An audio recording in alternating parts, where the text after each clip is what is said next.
Hello again. I'm just itching to play some KSP. Where were we?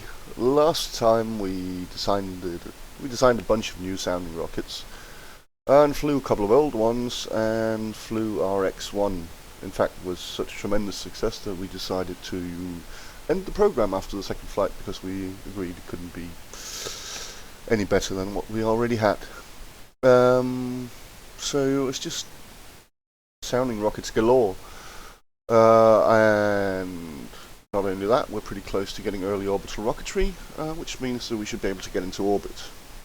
An interesting point about that is someone posted a challenge on the KSP forums for people to get the smallest possible rocket into orbit in real solar system RO and RP-0, but do it at the earliest available tech node.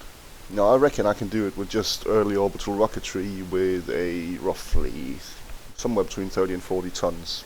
So can a lot of other people, they already posted. But about 6 months ago, Nathan Kell, one of the developers of Realism Overhaul and the original developer of Real Solar System and now a squad developer, managed to get one with just the starting tech tree. But of course, things have changed. Test flight is more aggressive than ever.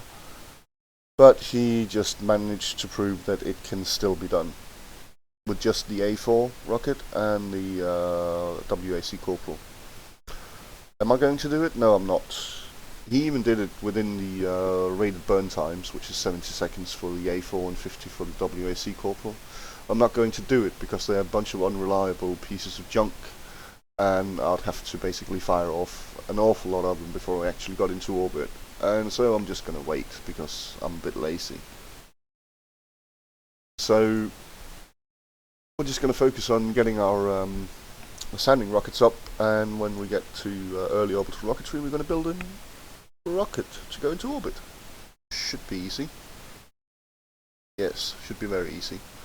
So just grab our mission lock. It's on the other screen here. We can see that the next one up after this is the SR-11. It'll be before the SR-9 and 10, which are of course going to be launched from Vandenberg and Kodiak.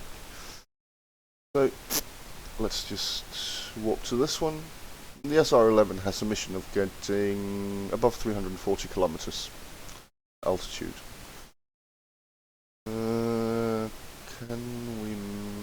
Will this be a daytime launch? Yeah, 3-hour rollout time. I'm not so sure. We'll have to see.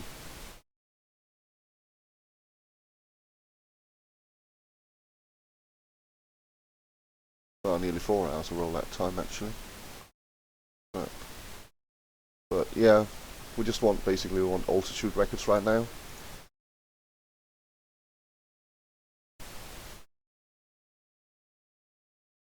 It's almost out. Let's just see what we got. Sounding rocket medium, 490 kilometers. This won't be able to do it. Our next one might, the SR-12, but we're still not certain. Better option is the SR-13 or 14, but they're a while away, and this is only for 90 days. We're going to leave it here. We don't want to do it. And yes, we could go and do these X-Plane supersonic contracts. They would net us about 5,000, and we would be spending nearly nothing if we were just reusing our Y1 plane. But I can't be bothered doing them, it's so dull. And besides, this speed at this altitude? No. Not for 3 minutes. Yes, we can possibly break 540 meters at 540 meters per second at just below 14 kilometers, but we won't be able to hold it for 3 minutes anyway, so sod that. Let's go and play with our sounding rockets. There we go.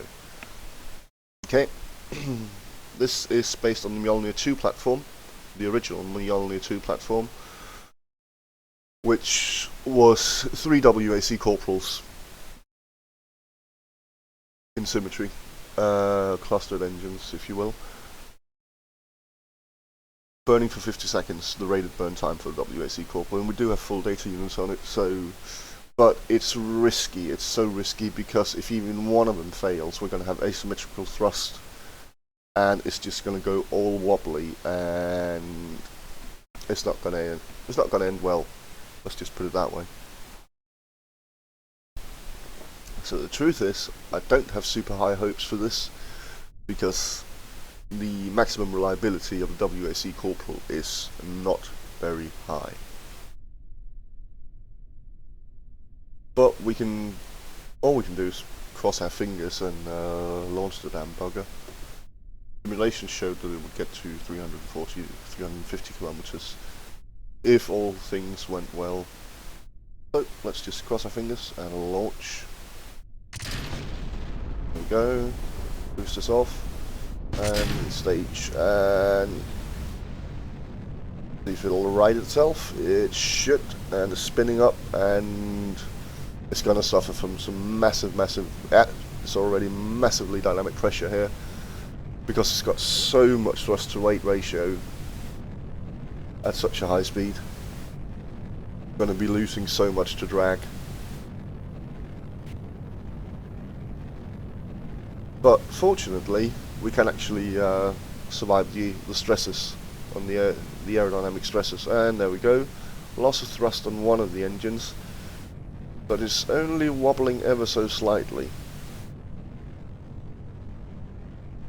Check the log here. Yeah, nope, that was not a loss of thrust. That was an engine shutdown. So that just means the others have to burn for even longer, which means they're going to surpass their rated burn time, and yeah, ugh. It won't be pretty. Won't.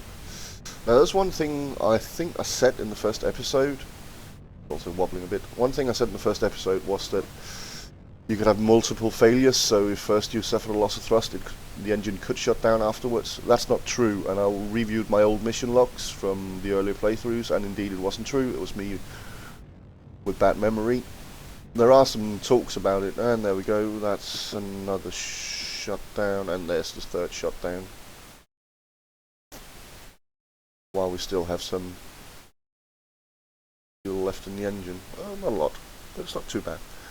But no, you cannot suffer, the same engine cannot suffer multiple types of failure, so if you were suffering from loss of thrust, you wouldn't afterwards be able to get a shutdown, which is actually what saved our SR-15.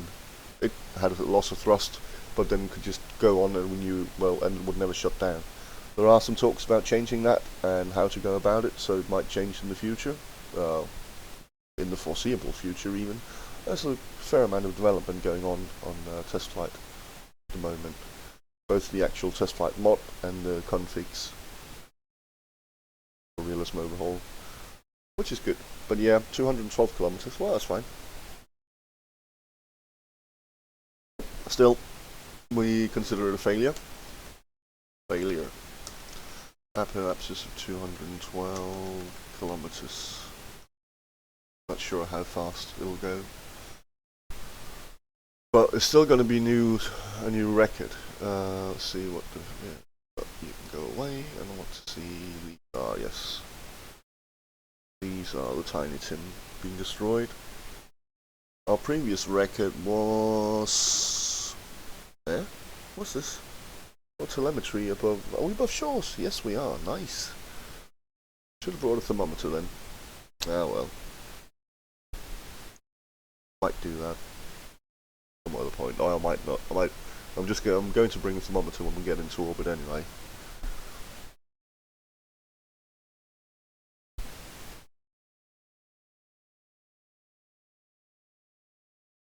But our previous altitude record was... Oh, and there we go. Ooh, pretty. 173 kilometers was our previous from the... that was the SR-15. The last rocket to be launched last time. We're just going to go all the way up to 212 and get our money for it. That's a 180. That's 200. Those are the ones we're going to get. Bit of money, lovely. And then we're just going to fall down. Let's just speed it up. Hitting the atmosphere. Then I have installed the RSS visual enhancements which is in the development stage, so not sure, and it's not actually made for the version of Scatter which I'm using, which is the newest one, so there might be a few visual bugs, but it's mainly in the atmosphere. As we get down here, we can see it's actually looking pretty. And we've got clouds as well, so they are a bit pixelated places. Yeah, let's just have it crash and burn.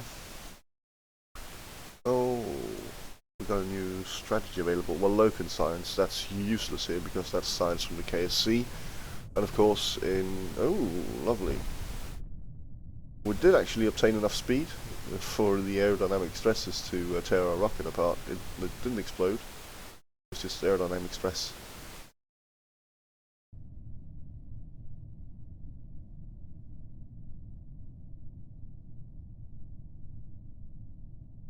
But no, local science is getting science from the KSC, which is pointless for us because we don't get any science from the KSC. This is realism overhaul. It isn't that silly. I wonder where the KSC is. We will not have gone straight up because of the loss of thrust that made our rocket wobble. But exactly where we went, I didn't bother checking. There's the ocean. Ocean looks pretty as well.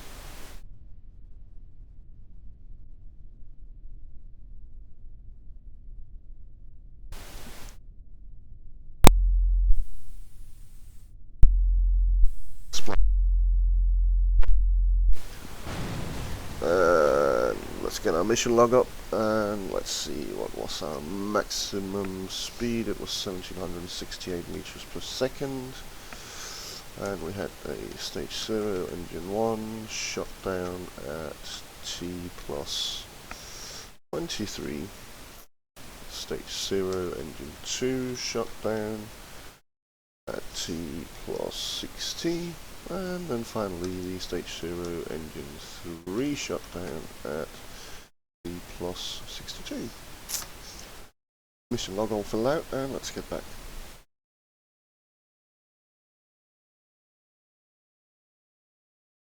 So according to the mission log, the next ones up should be the SR9 and 10, which are the Mjolnir 1C rockets that we're going to launch from Vandenberg and Kodiak to get the temperature from the desert in low and high atmosphere and low space, and from Kodiak it will be low and high atmosphere and low space for the poles biome. Okay. What? I want to see what our next... No, I don't want to see what our next altitude record is because that's not yet. Yeah. Anything else? Oh, no, not... Oh, we do have upgrade points. Where should we stick them though? VAB or tech? I think tech. I like teching up. Okay. So that's in just 25 days. This is day 177. So that'll be day 202, which will be just after we launch the SR-12. Before these. Okay. But let's go and launch from... We'll take Vandenberg first. We probably should.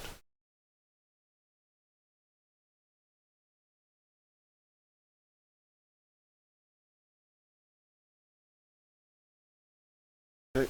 Oh, which part of we... Yeah, there we go. Vandenberg. In 14 days. Yep.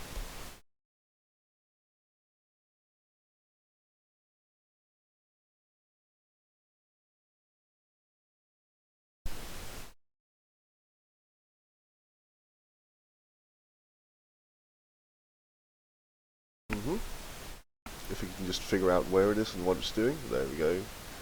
Much better. Okay, recondition. I don't care about reconditioning a launch pad there.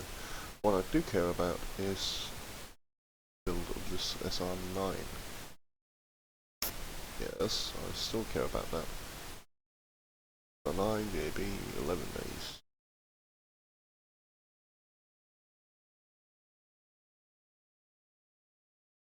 Yeah, nothing special to see here. Early orbital, 11 days away.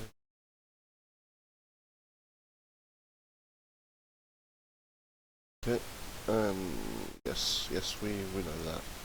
Let's roll it out, and let's move to Kodiak, because this should have finished now as well. We haven't invested any build points in neither Kodiak nor Vandenberg, so this should be finishing at the same time. Probably aren't ever going to invest in build points for Vandenberg, but we probably are in Kodiak, because that's going to be where we... yeah, it's got 9 seconds left. That's going to be where we're going to launch our polar satellites from.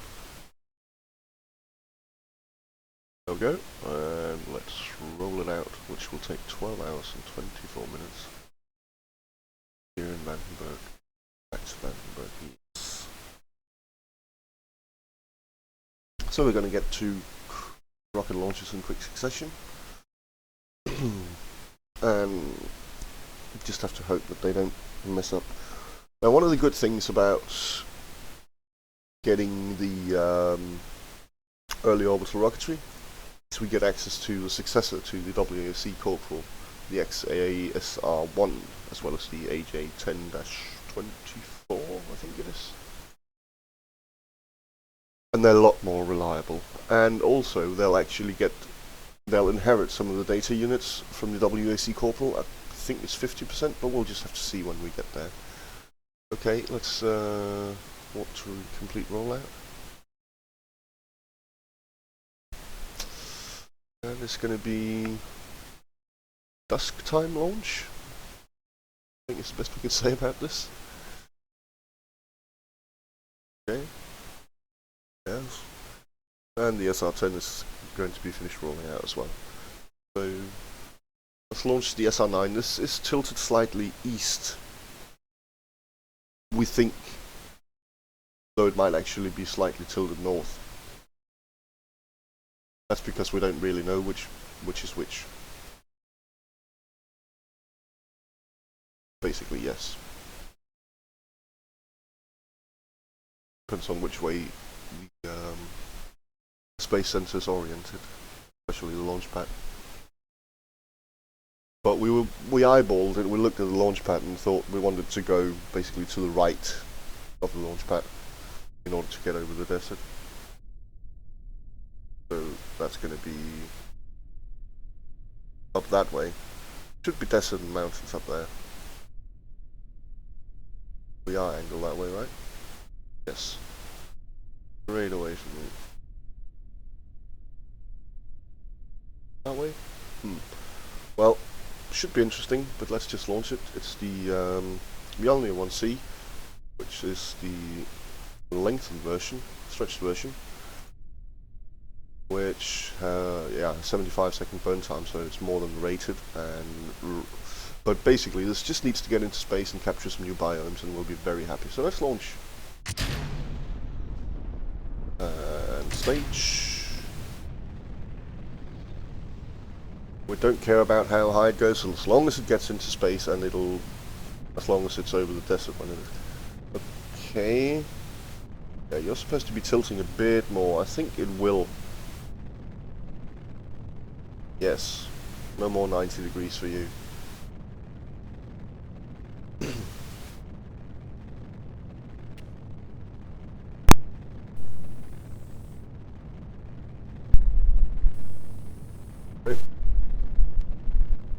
Down.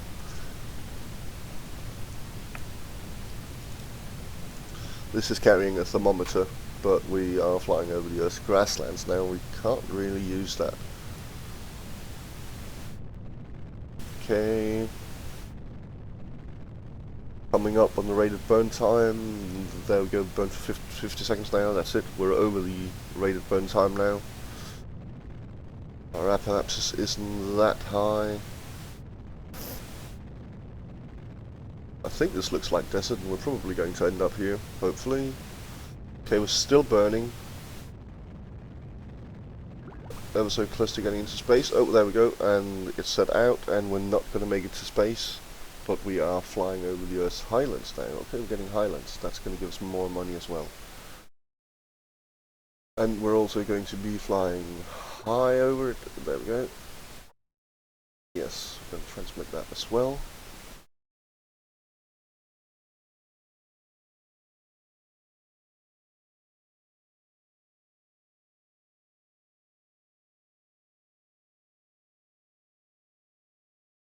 So we wanted desert, but we got highlands.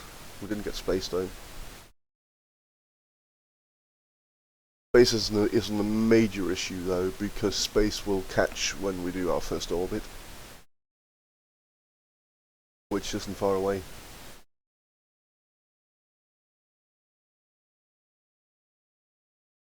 I hate the WAC Corporal, it's such a useless engine, but it's what we got for the next bit of time.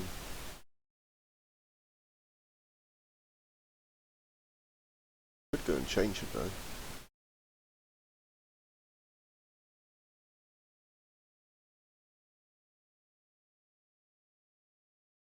Well, I mean, as soon as we get early orbital rocketry, and go and change it to the XASR1.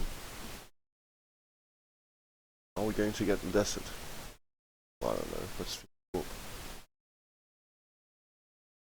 Wobbly wobbly.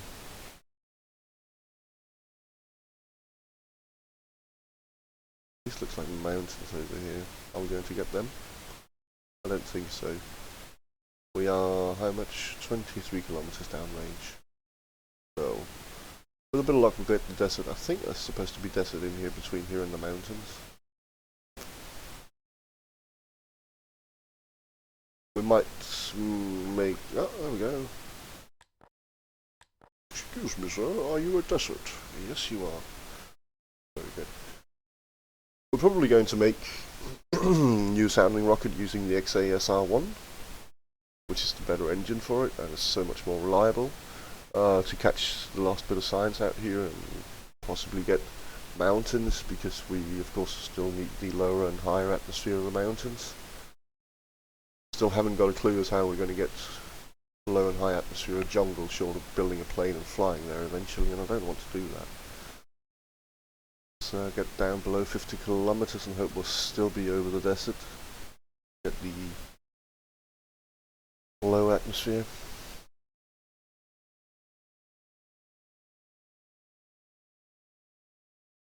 Yes, we did. Very good. Very good.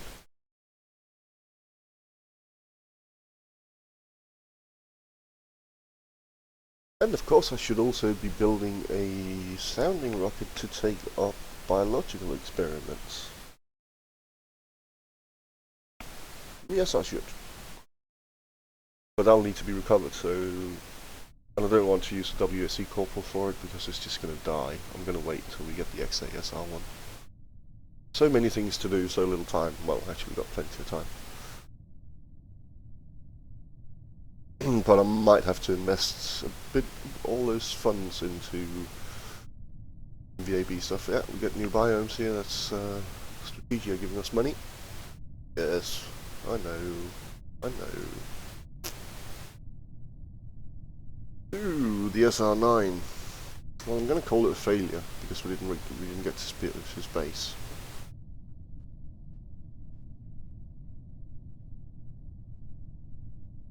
Only made it to 112 kilometers. Did admittedly go somewhat above the rate of burn time, but still a failure. It didn't achieve its full mixed mission. Didn't complete it. And go and blow yourself up, will you? Thank you. Thank you very much. Okay, just do the mission lock here. We got to 114 kilometers actually. Oh, lovely. 14 kilometers, 1255 meters per second. Stage 0, engine 1, shot down at loss 71 seconds, which meant it burned for 69, which meant it was just 6 seconds short. Oh well, and 2 more seconds I would have been in space. Ah well, let's get back to the Space Center, switch to Kodiak, and send up pretty much the same rocket, only this one will be pointed directly up.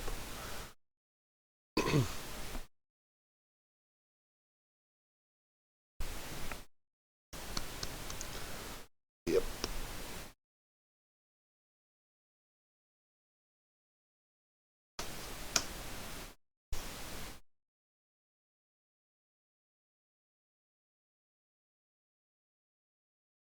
Ooh, got a fair amount of money, 113,000.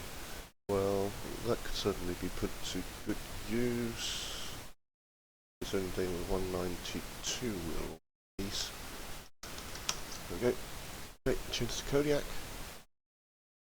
And we got a fair amount of science as well, which isn't bad.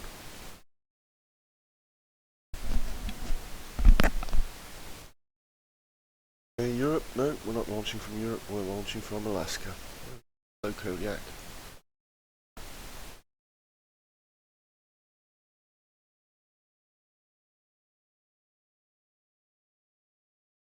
And in about 6 days we'll have the Mjolnir 2A, which is the stretched version of the Mjolnir 2 that we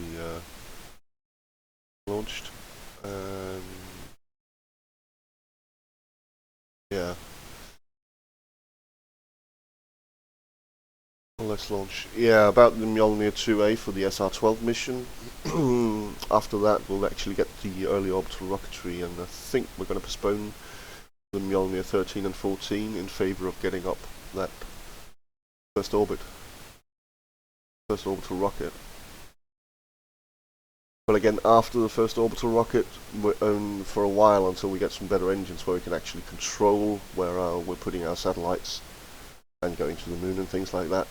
We're not really going to send up any more orbital rockets unless we get contracts for it, because it's pointless. Okay, so I said this is going to be pointing straight up, but I wonder if it is, because this launch clamp is a bit wobbly here. It's settled down in a not too good way, but yeah, looks okay. I'm going to orient myself pretty much north, this way, hopefully. Okay, let's launch. Bit of light spike and stage, and as you can see we already got the first science here. Yep, because we're already at the poles, where it's apparently colder.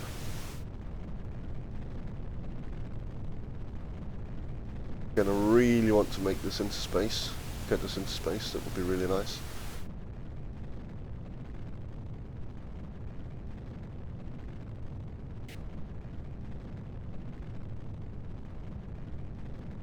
So please, little WAC Corporal, please don't break down.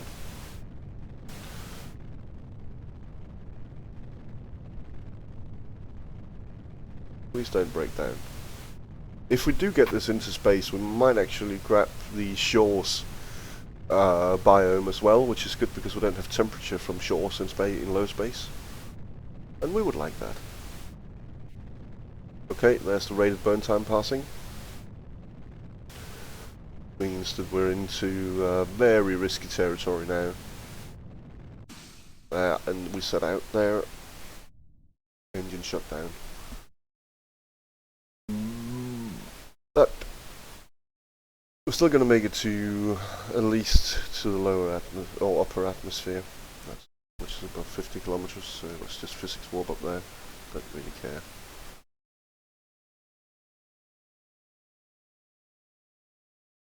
And there we go. Telemetry and temperature all the way.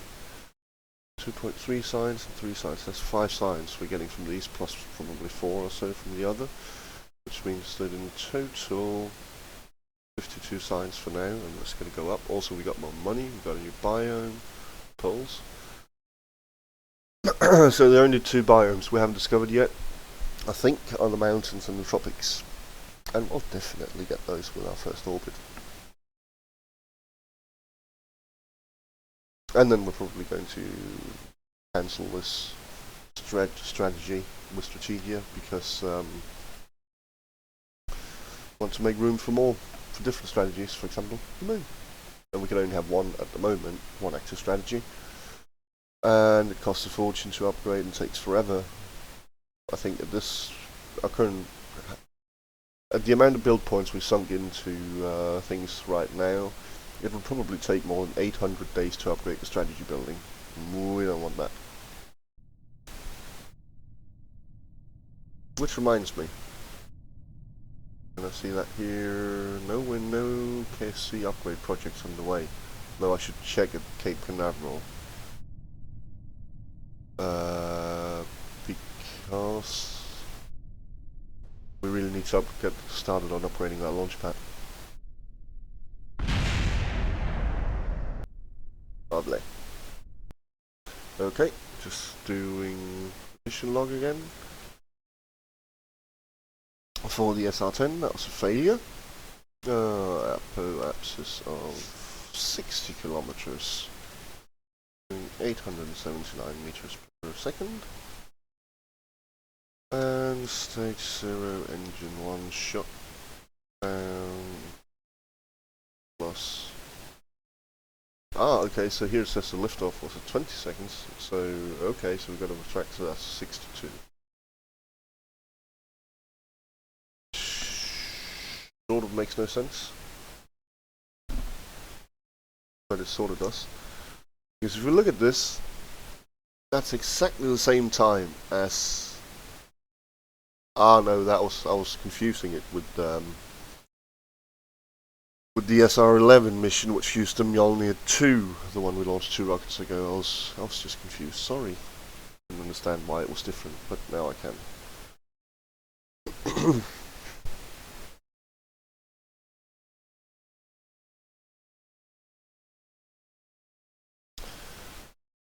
But I am tempted. I'm very tempted to cancel the SR-13 and 14 missions, which are using the Mjolnir 3 and Mjolnir 4.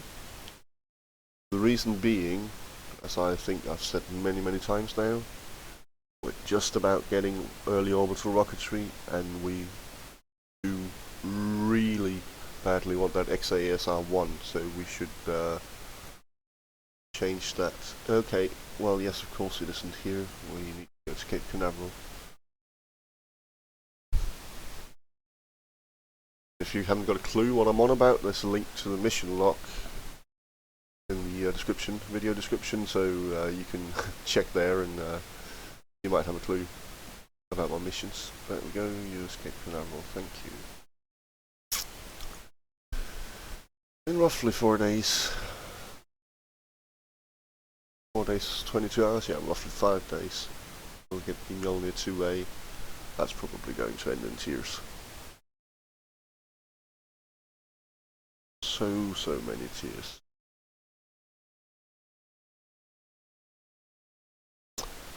But only time will tell. Let's go and get it. Whoop whoop.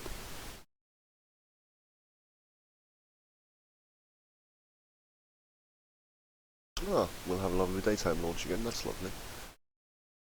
Just 5 more days for early orbital rocketry.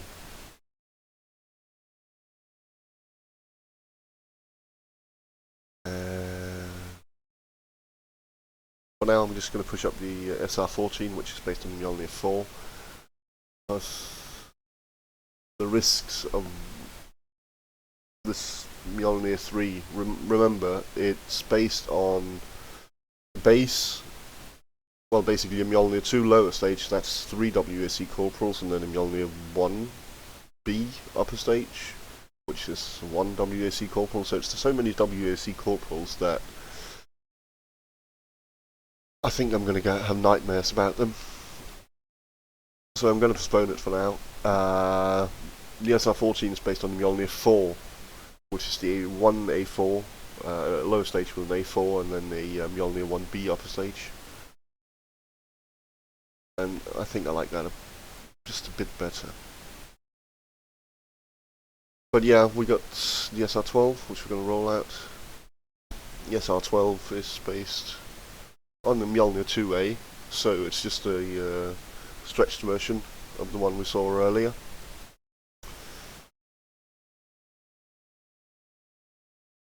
And we think it should be able to get to 500 kilometers. Do we have much of a clue about it?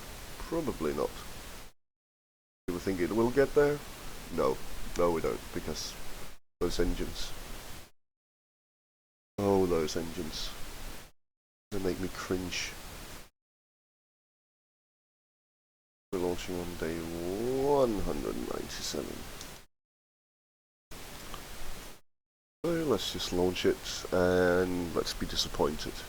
Because that's what WAC corporals do. They disappoint you.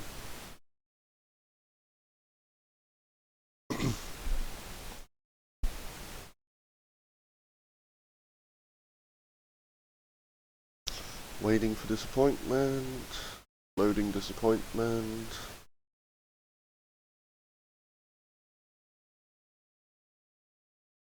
Loading disappointment. And there we go. Okay. Mind you, again, this is stretched. This is going way beyond the rated burn time. The rated burn time of the WAC Corporal is 50 seconds and we're running it for 76. So it is bound to go wrong, but hey, what else are we supposed to do? It only costs 100 or 200 or so. It'd just be boring. So let's just fire it up. Again, we hope. No, we don't hope. We suspect that if all things went well, we would go to 500 kilometers, but it won't. So we'll just have to see how it goes.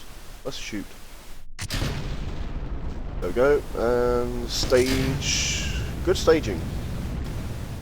And let's zoom out so we can hear ourselves.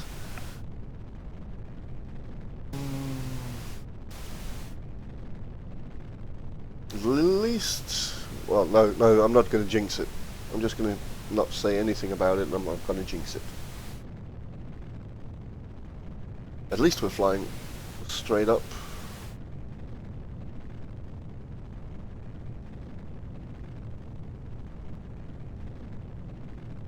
Yep, high dynamic pressure. Oh yes, I should think so. Oh, this lowering a bit. I was trying to figure out just how much dynamic pressure things are suffering from when in space, and apparently the space shuttle, which is throttling down, is throttling down so it only gets to 15 kilopascals of dynamic pressure. And we just hit 55 with this one, and the Mjolnir 2 that we launched not so long ago, I hit over 80. This is not man-rated at any rate, and we're a bit surprised that, oh, let's see what we have there. That's a shutdown, 2 shutdowns, no. Oh, ho, ho. Oh, the joy. 2 loss of thrust and 1 shutdown. Well, let's see. It's going to be a bit wobbly, but fortunately we're spinning so fast that the asymmetrical thrust isn't actually too bad. And of course, since we can't suffer any more failures, it's actually going to burn until the end. Both these engines here. Which means that we're going to break our altitude record, which is nice. Was it 270? Hell, probably going to make it to 400 kilometers.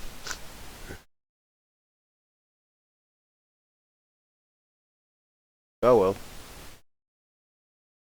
That's a bit of a laugh. We're going to make it to more than 400 kilometers. Are we going to get all the way to 500? Yes, yes we are. Yes we are.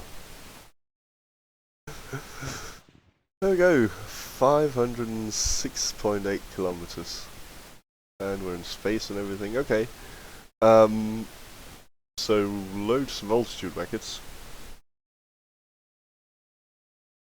And we now have new strategies available because we set an uncrewed speed record of 2,000 meters per second. That's great. What's the next one? 3,000 or what? I want the uncrewed one. See, 300 kilometers is the next one up for this. And 3,000. We're not going to hit 3,000 here. We would with the SR-14 if it ever gets launched. But we are going to get very high up, so let's just skip through all of it.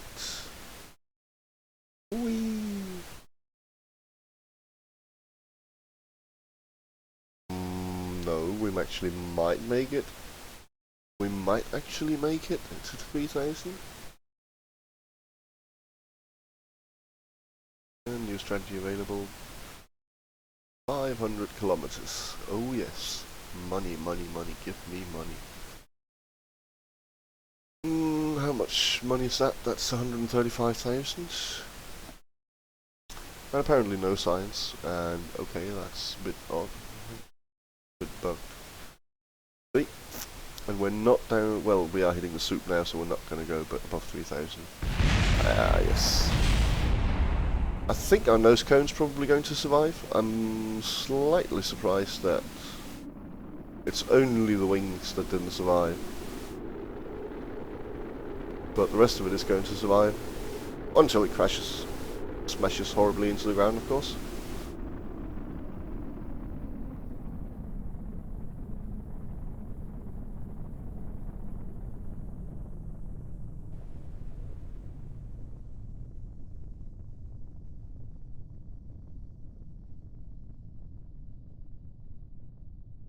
And subsonic, and we'll be down shortly.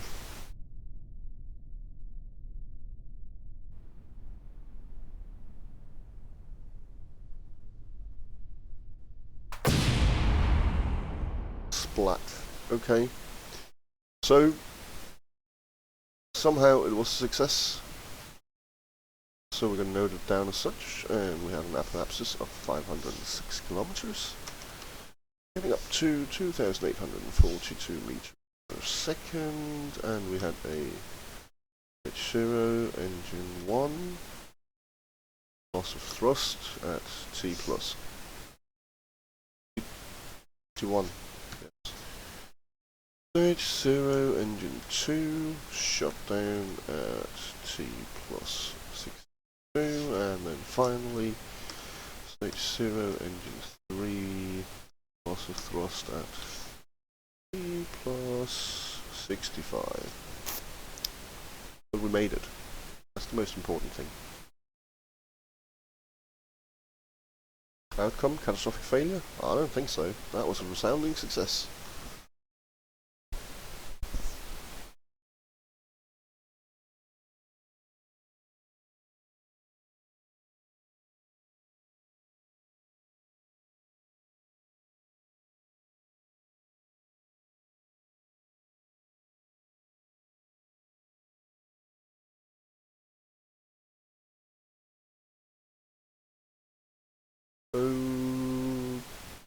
Okay. Yep, looks good. Let's warp ahead to early orbital rocketry. Oh, we did go for the launch pad, that's good. Launch pad upgrade. Yeah, let's warp ahead to the early orbital rocketry and see what we can do with it. Go. Right, next. Let's have a look. So what we want, definitely, without a shadow of doubt, is this one. The NAA-75-110 A series. It's the Redstone rocket. 16,000? Yes, I want this. Do I want all of it? No, most of all, because not all of it is RP-0. I do want a Baby Sergeant. I might not take the Baby Sergeant clusters and the decouplers as well. Uncertain. They're pretty cheap. Let's grab it. We're using procedural fuel tanks, so we don't want any of these. Yeah, we're gonna need. Let's just take them. I don't know if we'll be using these clustered decouplers we want as well, and triple solid motors with that decoupler as well. Good. think that's basically... Yes, we can't take this. This is Russian. I want it, but we can't take it. We do want the AJ-10. That's very important for us. And then it's just a question of, do we need the Vanguard? We don't know yet. So we're going to leave it for now. And let's start designing our first orbital rocket.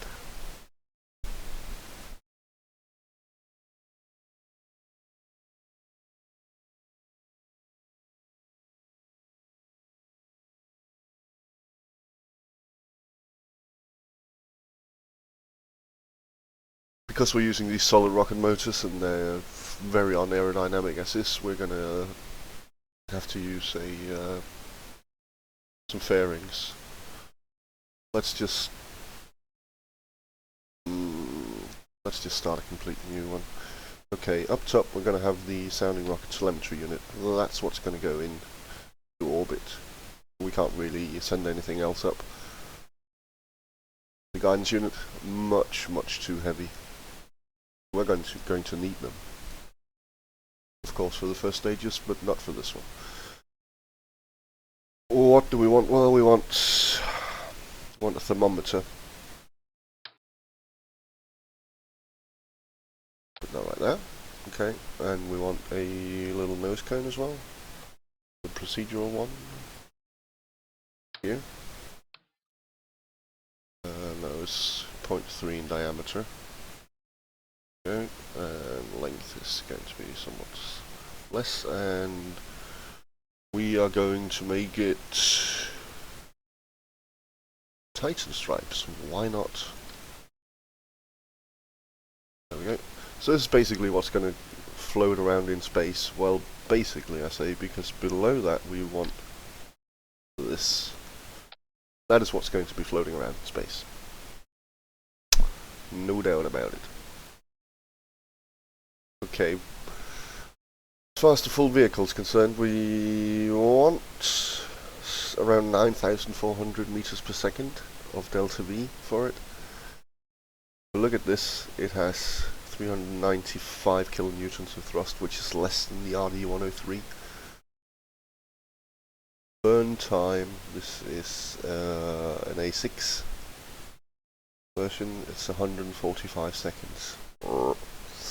That's not a lot. Can I get the ultimate version? Can I buy that if I wanted it? Come on. Show the GUI. See, no we can't.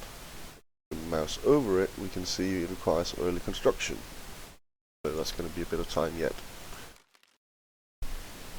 But regardless, what we need here is the upper stages. Now, just how many baby sergeants we need, I don't know yet.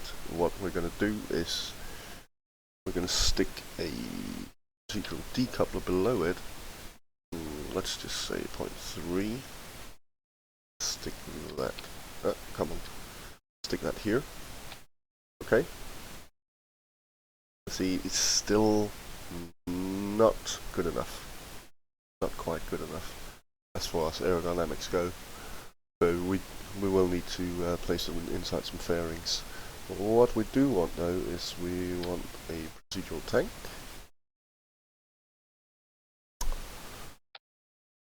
And we want an AJ-10. Like so. Okay. This AJ-10 here is the AJ-10-27. Let's see. 37. Okay. Check that. Weighted burn time 115 seconds. So 1 minute 55. Stick this on.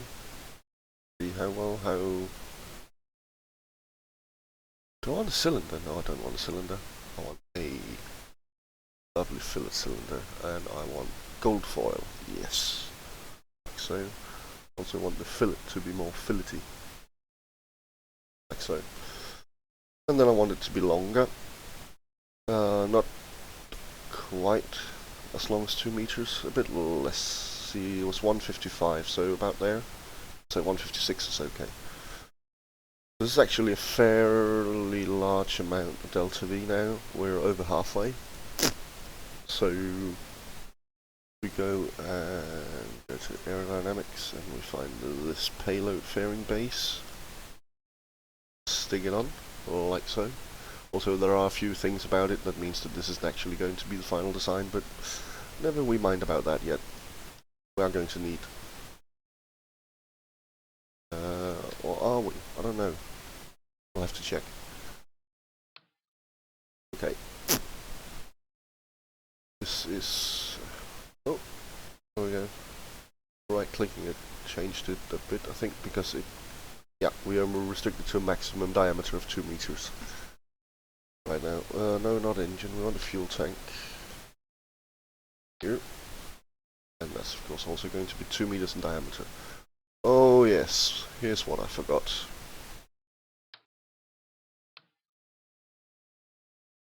Let's just go like this. No, not like this. Like this. This is the upper stage. It weighs 2 tons. But we do need to control it. So we do need a guidance unit for it. There are no 2 ways around it. Probably also means that fillet cylinder isn't the one we want. We do want a normal cylinder, and we do want to be longer, but not quite that long. 156, yes, there we go. And guidance unit. Yep. So this weighs 600 kilograms. You see now. Oof. That isn't looking pretty at all. 3,181. 5,000, okay. So, just costs about 2,000 delta V to fit this, but we do need it. There are no 2 ways around it. We do need it. Because we need to control this upper stage. It can gimbal, so we don't need any RCS for it. It's going to be one long continuous burn, so no worries there. Stick this bag on, and let's stick an engine under it. Particularly this engine, which is interestingly not 2 meters diameter. It is more than 1.7, but not quite as much as 1.8. 1.75. Let's just try and see. Does this look right? What if we change texture so we can actually see better? No, it is 1.8. We're going to go for 1. Oh, there we go. But no, you're not going to be Moo. You're going to be Atlas. Nah. Either German or Redstone Stripes. Of course, Redstone Stripes, because it's the Redstone rocket. You're running on ethanol and liquid oxygen, like so. You have a rated burn time of 165 seconds. That's 2 minutes and 45 seconds. So 2:45. But that's not going to be an option, is it? That isn't going to be an option. Why is it not going to be an option? For a very good reason. Look at the thrust to weight ratio. We can't do full burn because of this. This is as high as we can go, unless... how much do we weigh now? 28 tons, so then we got 40 tons to play with on launch pad. So we've got a bit of a way to go before we need to do things differently. We can do a number of things differently though. I'm just trying to decide how. Instead of having the fairings cover all of this, I could put the payload fairing on top here instead, and just have interstage fairings here. That's an option. It's an option. It's an option I like. I don't know. I don't know. We might also need, yeah. Well, half an hour worth of electric charge. Might need more than that. Let's see. So what can we do to this? Well, there's one thing we can do. It should be interesting. Well, there's several things we can do. Let's start by taking this, saying yes, but what we really want below this are 3 baby sergeants, like so.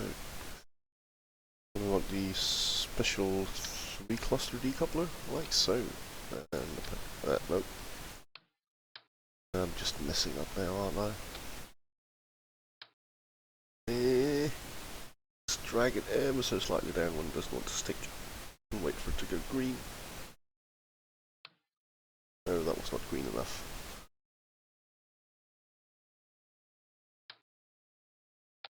Oh, what? Come on. You know you want to do it. Actually, probably where this should go is probably up here.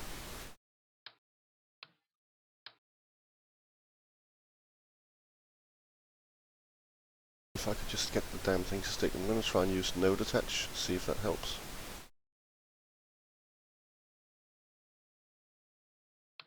Doesn't. Come on, stick. That's a general problem with KSP in thin parts. They don't often want to stick, but this is worse than most stuff I've seen. Just get it to the part where it starts flashing. Might be able to catch it.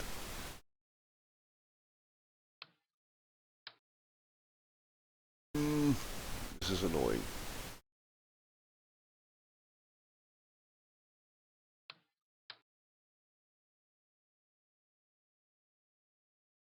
Attach, damn you. Yes! There we go. And here we go.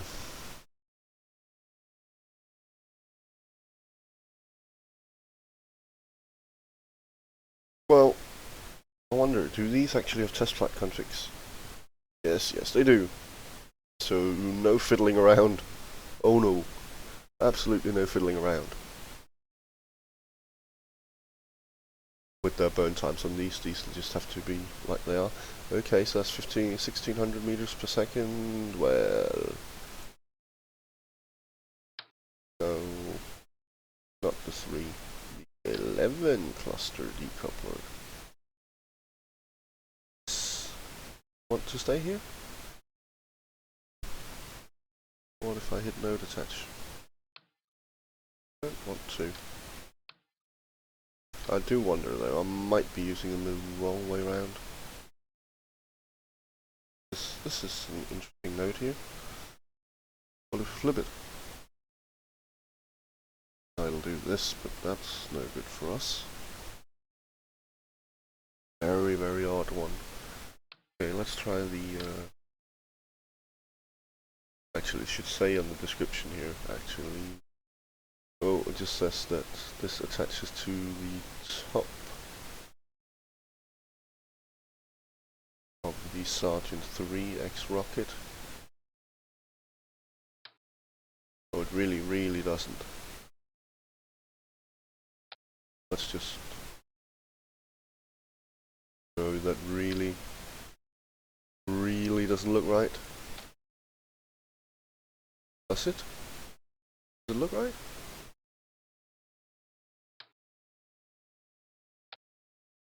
Maybe it does. Maybe it does look right. I couldn't say.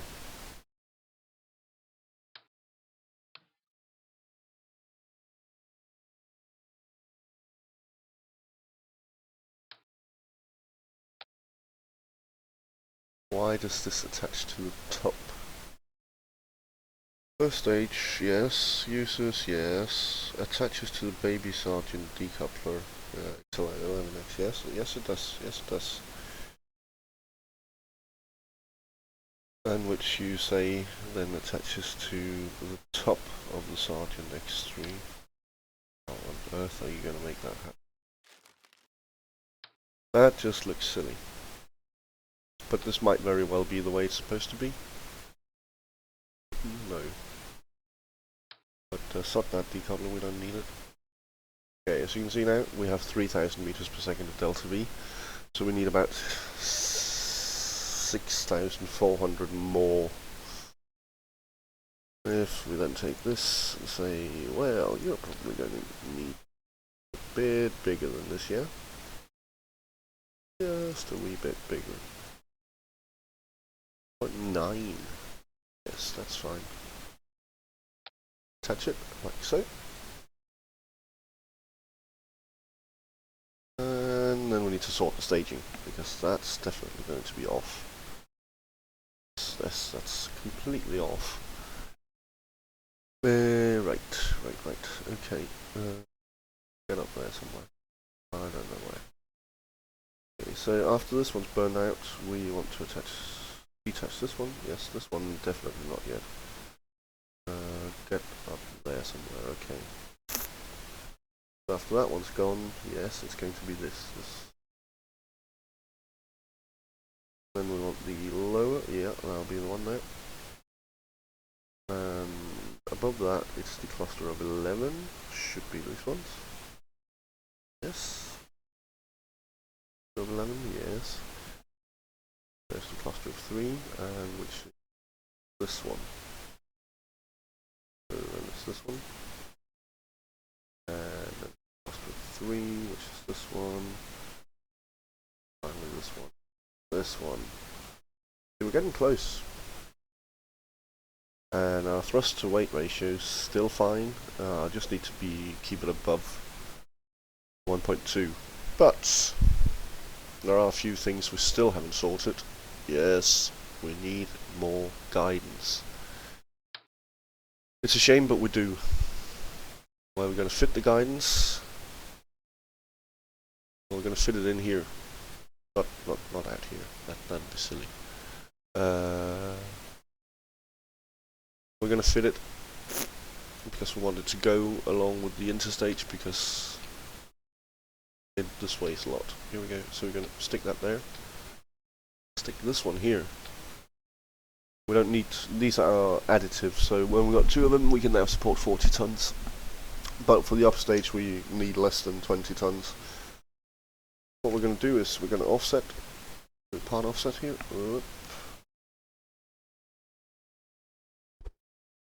No, you don't want to. You don't want to be offset, okay. Do you want to be offset? Can I drag you down? No, I can only drag you up. That isn't going to work. Let's say no. I want to offset this tank. There we go. And I want to push it up here so we hide this. It's not the same diameter, so we just hide it inside. And that's okay, I don't mind. Okay, but again, it's not quite enough, and now it's dropping even further. It's not quite enough. But there are a couple of things we need to do, because this is still, well, first of all, it's not enough delta V, but it's also not enough stability, because when we ditch this,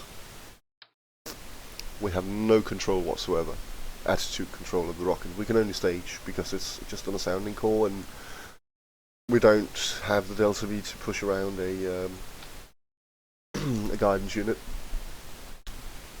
So we're going to spin stabilize it. What we need to make sure is that as this AJ10 burns, as the AJ10 burns out, we need to be pointing at 0 degrees, or perhaps even minus 1 or 2 degrees. But we also want it to be spinning, so we're going to take some set motors as usual, get them in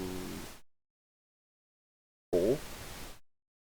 Want them to be spinning up really fast, and then we're going to rotate them, like so. So we're going to use them as spin motors. They'll also add a bit of delta V, though not a lot. Okay, like so. This should set it spinning, and should set it spinning fast enough. How much do they weigh? They weigh 17 kilograms apiece. That's a fair amount. That's going to take away. So, for example, if we just grab him again, see we got 4,902. I was just pointing with my finger on the screen, which is a bit silly. 4,902. And as soon as we move them, so they're going to take away 10 meters per second. That's okay, I can live with that.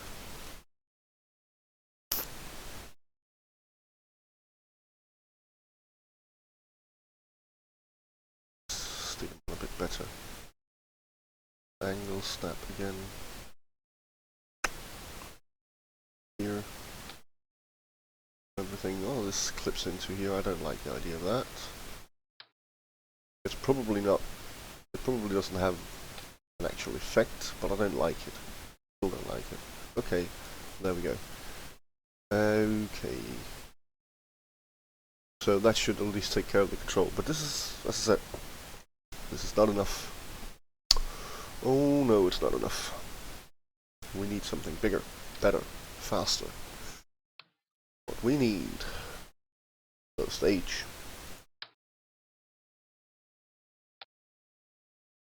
And it also needs to be a lovely gold foil. It also needs to be a lot shorter than this. And what it needs to have is an engine. Oh no, so it's a WAC Corporal. We hate that unreliable piece of garbage. Yes.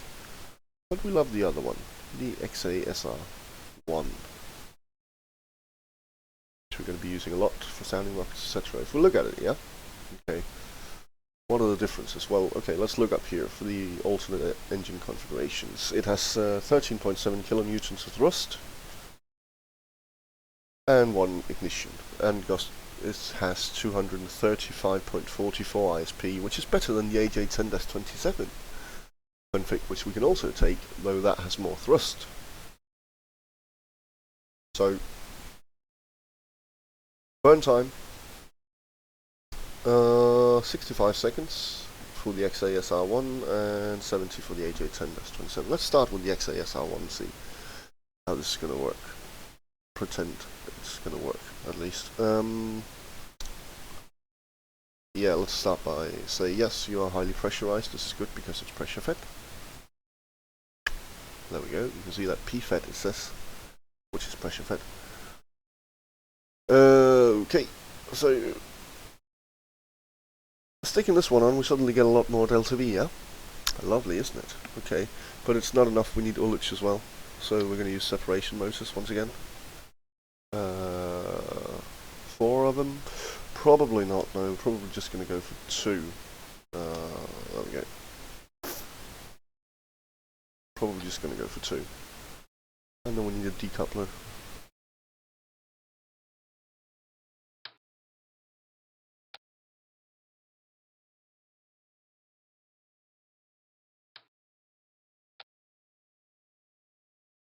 And that's our stage. Okay, we just need to basically just ever so slightly sort out everything now. Attach this one. Okay. How's it look? Ugh, looks terrible. Okay. You go somewhere up here. No, actually, just stay down there. Okay, as for the top here, yeah. You belong with this, so as soon as we stage, we separate and we fire. You and you belong together. You and you belong together. And this engine belongs with this decoupler, but we want them on separate stages, and we also want the sep motors fire when we stage. So, like so. Okay. There are a couple of things we should know. I might change things around a bit, actually. I have decided I might change things around, and in fact I am going to. Let's just have a look here. Now these separation motors, which are supposed to spin stabilizers, I was going to fire them just as the AJ10 burned out, but there isn't actually, I don't need to, I can fire them as I stage. Because right up until the point where this burns out, I will have control thanks to the gimballing. Of course, this tiny engine up here doesn't have gimballing. So what we're going to do is we're going to use these as both separation as ullage motors and as spin stabilizers. So we're going to take them, and that means we want 4 of them. Definitely means we want 4. We want to rotate them. We want to do so without angle snap. Like so. This should both spin stabilize and ullage it at the same time. Okay, so back on with this one. Let's have a look at our separation motors down here. Okay, there they are. I'm going to, well, first off, I'm going to say I only want 2. I don't want angle snap on though. There. Then I'm going to go to rotate. I'm going to hit spacebar to reset the orientation, which apparently doesn't work for some reason. I am entirely uncertain as to why. Yes. No, that just resets to very last. Okay, so sod it, we're just going to fit some new ones. Engines. Separation motors. Schmotter.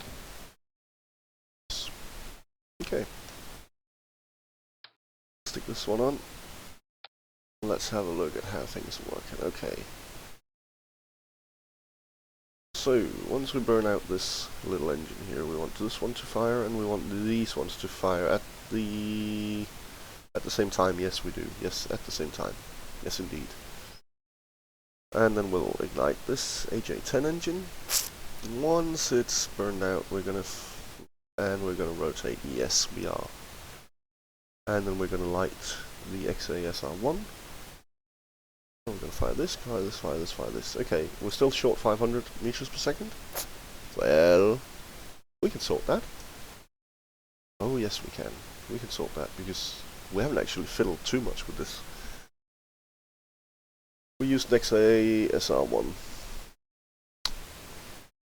That'll burn for 65 seconds. And this is actually 81 seconds. Okay. So, less can be shorter. That's 64. Just gonna notch it up.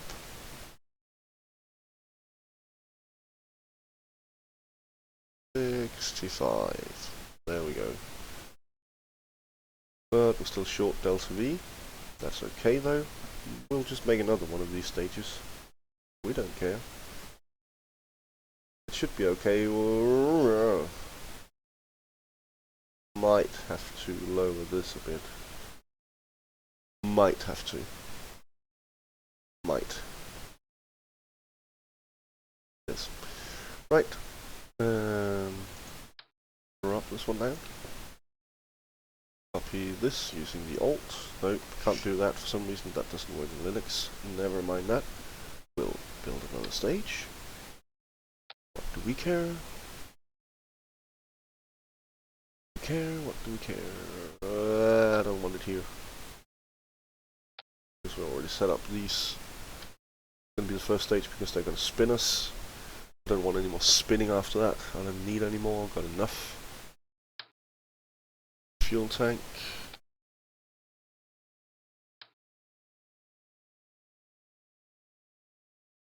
I'm not entirely sure what I'm doing, but it's probably going to look great. Gold foil. Probably going to be again 4.07. It was, yes. Go away.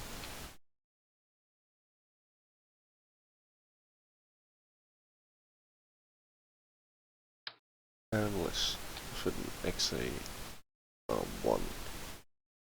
Why don't I just go and buy the AJ10-27 for it? Well, yes, it has more burn time. It has 5 seconds more burn time, but it suffers from having lower ISP. I might do it. I might have to do it. I don't want to do it right now. Okay, let's just do like so, and then drop this one down here. Wait a minute. We need ullage motors for separation mode. Yeah, for ullage we need sep motors here. Like so. Fit this stage. Fit this. And then sort the entire thing out once again. It's a hugely complicated rocket with tons of stages. It's much more complicated than last time I sent the first up. The reason for that is, of course, reduced burn time on the Aero B series, which was introduced recently in Realism Overhaul, and I'm not used to using the redstone motor. I'm used to using the RD-103, which is different. Yeah. Oh well. Okay, let's see. So after this one, yeah, that makes sense. After this one we want that one. Yeah? Be dragged, there we go. After that one we want... No. No, we don't want. We want this one, which means we want that one up there. Possibly, yeah. This one down here. And then we want some of these ullage motors here.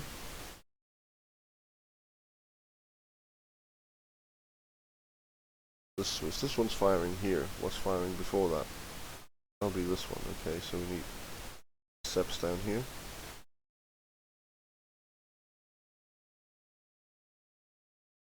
Yeah. And up here. Yes. Page 6. Okay. Let's do that here. Okay. How's it looking now? It's not looking very good. But at least it's still below 30 tons. It won't be when we fit the fairings, so. The question is, did I mess up something? No. The question is, what did I mess up? I did mess up something. You can see it over here. This is the redstone, this is the A810. This is one of the Aero B engines, the XASR ones, but the other's not there, which means I messed it up. There we go. You're there, you're there, you're there. That looks good. You're there, you're there. So it looks okay. So stage 5, yes, is this engine here? Why isn't stage? Oh, because I'm silly git who did not fill it with aniline and furfural, like so. Very close. Very, very close. The AJ10, as it stands right now, it's okay. That is okay. These thrust to weight ratios are okay. It'll be fine. It will be fine. This one I'm more concerned about.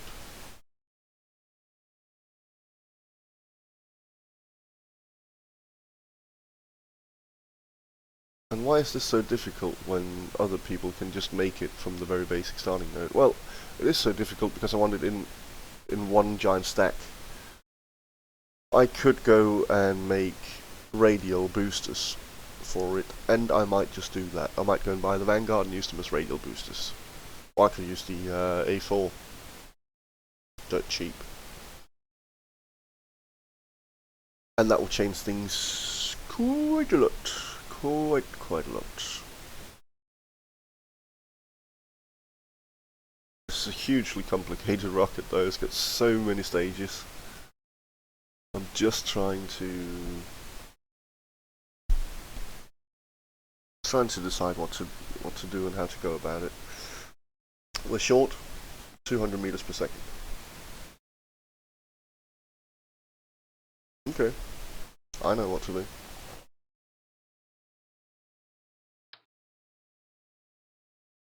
I do know what to do. I'm just going to fit a baby sergeant here. And then I'm going to fit a procedural decoupler.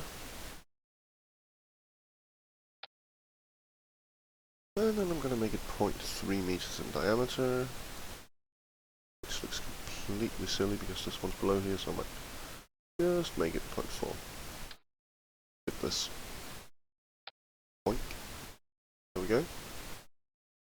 Oh, but now it has absolutely nothing. Ah, you're absolutely right about that.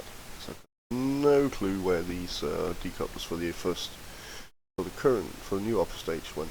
Then they've gone missing. Oh, this one's up here. Okay. So holding this one down here.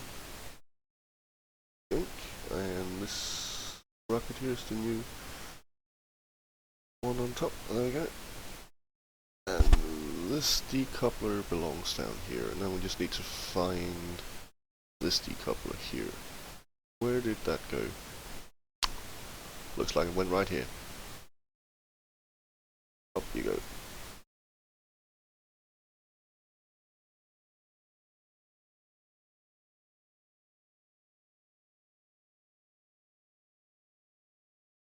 No? Apparently that took enough delta V away from everything else that it didn't actually matter one bit. Well, that is a bit fun. That is a bit fun, isn't it? I want to see something, by the way. I want to see how much these weigh. 18 kilograms, 86.6 kilograms, and 27.8 kilograms. This is a bit funny. Okay. Still trying to decide if I should go and make radial boosters with the Vanguard. I don't really want to use the A4. Or if I should use the AJ10 here. I know it has lower ISP, but it has higher. It has a higher burn time. Oh, that was the separation mode, so I clicked. Very good. Very good, me.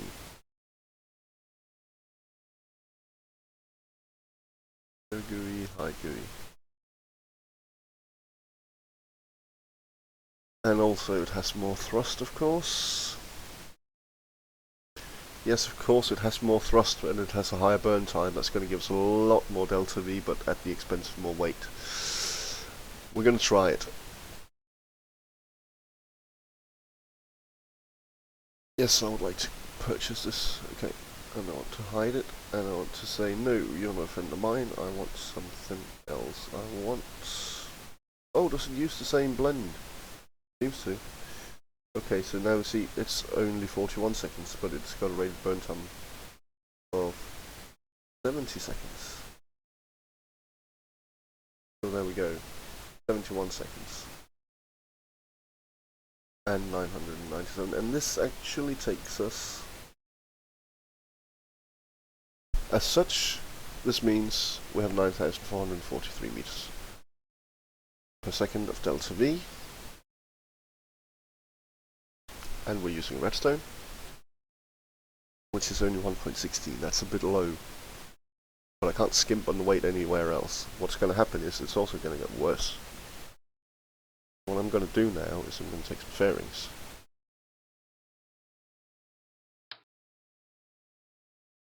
Stick them on. Okay. Bam. Oh wait, no, our thrust to weight ratio is pretty much the same still. We did forget something though. Silly, come on, move off. This has diameter of 1.8, this has diameter of 2, now it has diameter of 1.8. There we go. Okay, so it weighs 30.5 tons without the fairings, and these fairings are huge, like this. So it's 400 kilograms of fairing. It doesn't actually affect this too much, and it's still okay for this. So what we have here is a theoretically perfectly good rocket. Theoretically. It's also, in practice, a completely useless rocket right now. Why is that? Well, this won't work. We're going to have to ditch the fairings once this stage burns out. That's not going to work. 135 seconds, by the way. What was the burn time? 145 seconds, yes, but we can't make it any larger because the thrust to weight ratio. No, if we ditch the fairings this shortly into the flight, we're going to get some really big aerodynamic problems, and we don't want that. So we need this to be an interstage instead, and yeah, we need to change this to an interstage and then have the payload fairing further up, like here. Up here. Yeah. Yeah, we need that. Okay, let's move things around. Again. Oh, it's going to mess up the staging, which is really easy to handle. Oh. No, it's not. Okay, so we need to dump this one. Dump this one. That's going to be a problem because that also contains... So we're going to dump it completely. Okay, what we need is an interstage adapter. I'm also going to widen this to 1.8, just the same as this one. Which means we have a burn time of... What was it? How much could it take? Dash 37. There we have 115, so that's 75 seconds. 115? No, 115. Ugh, that's 1 minute and 45, which means I've been doing it wrong all along. Apparently I can't. That's 155. Oh, it's there. Yeah. Okay, so we just need to get it to 155 as well. So we widen this to 1.8. And then shorten it until we get to 1.15. 155, sorry. And that's... there we go. 55 centimeters tall. That's not a lot. And then we fit an interstage adapter with a decoupler. Yes. That'll be exactly the one. And we wonder why... Why oh why? Refit this one. And then let's hope we can attach it to the node now. We can. Good. This interstage adapter is going to be 1.8 and 1.8. Okay? So far so good. What we're going to do is also going to fit the guidance unit to it, because this actually has a node on top as well. Just gonna see. Yeah, there we go. Okay. It has a 2 meter height. That's probably a bit on the tall side. It needs to cover this stretch here. Shall we take a guess at 1.7? So, yes. And then we're going to use the offset tool. Just basically going to touch it, and there we go. Okay, let's see where the blue lines end. They end pretty well. Yes, they do. Okay, I'm going to move the separation motors just a wee bit in, so they don't clip the fairings, the interstage fairings. So we're going to reattach this one. We're also going to say we don't want 4 nodes, we only want 2 nodes. Okay? Good? We good? Yeah, we're good. Okay.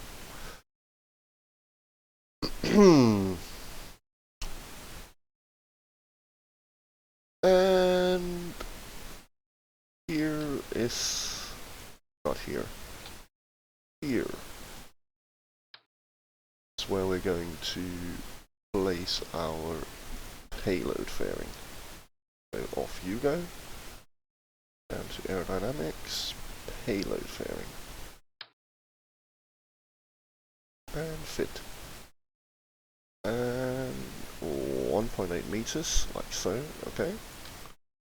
Fit this one here. disable angle snap and offset this up above. Like so, I think. Okay. And since we're going for this, we want it to be some other color. Now we want it to be plain white. Yes, we do. Okay. Now our staging's probably gone all haywire. Yeah, this one's here and it's not supposed to be. It's supposed to belong to these two, so I'm just gonna like so. Very, very simple. And put these fairings and grab some more of these. Stick them here. And then we have a lovely rocket, which seems to be completely broken. That's okay, these are the interstage fairings. No, we want both of them. Okay, we'll drag them one at a time to here.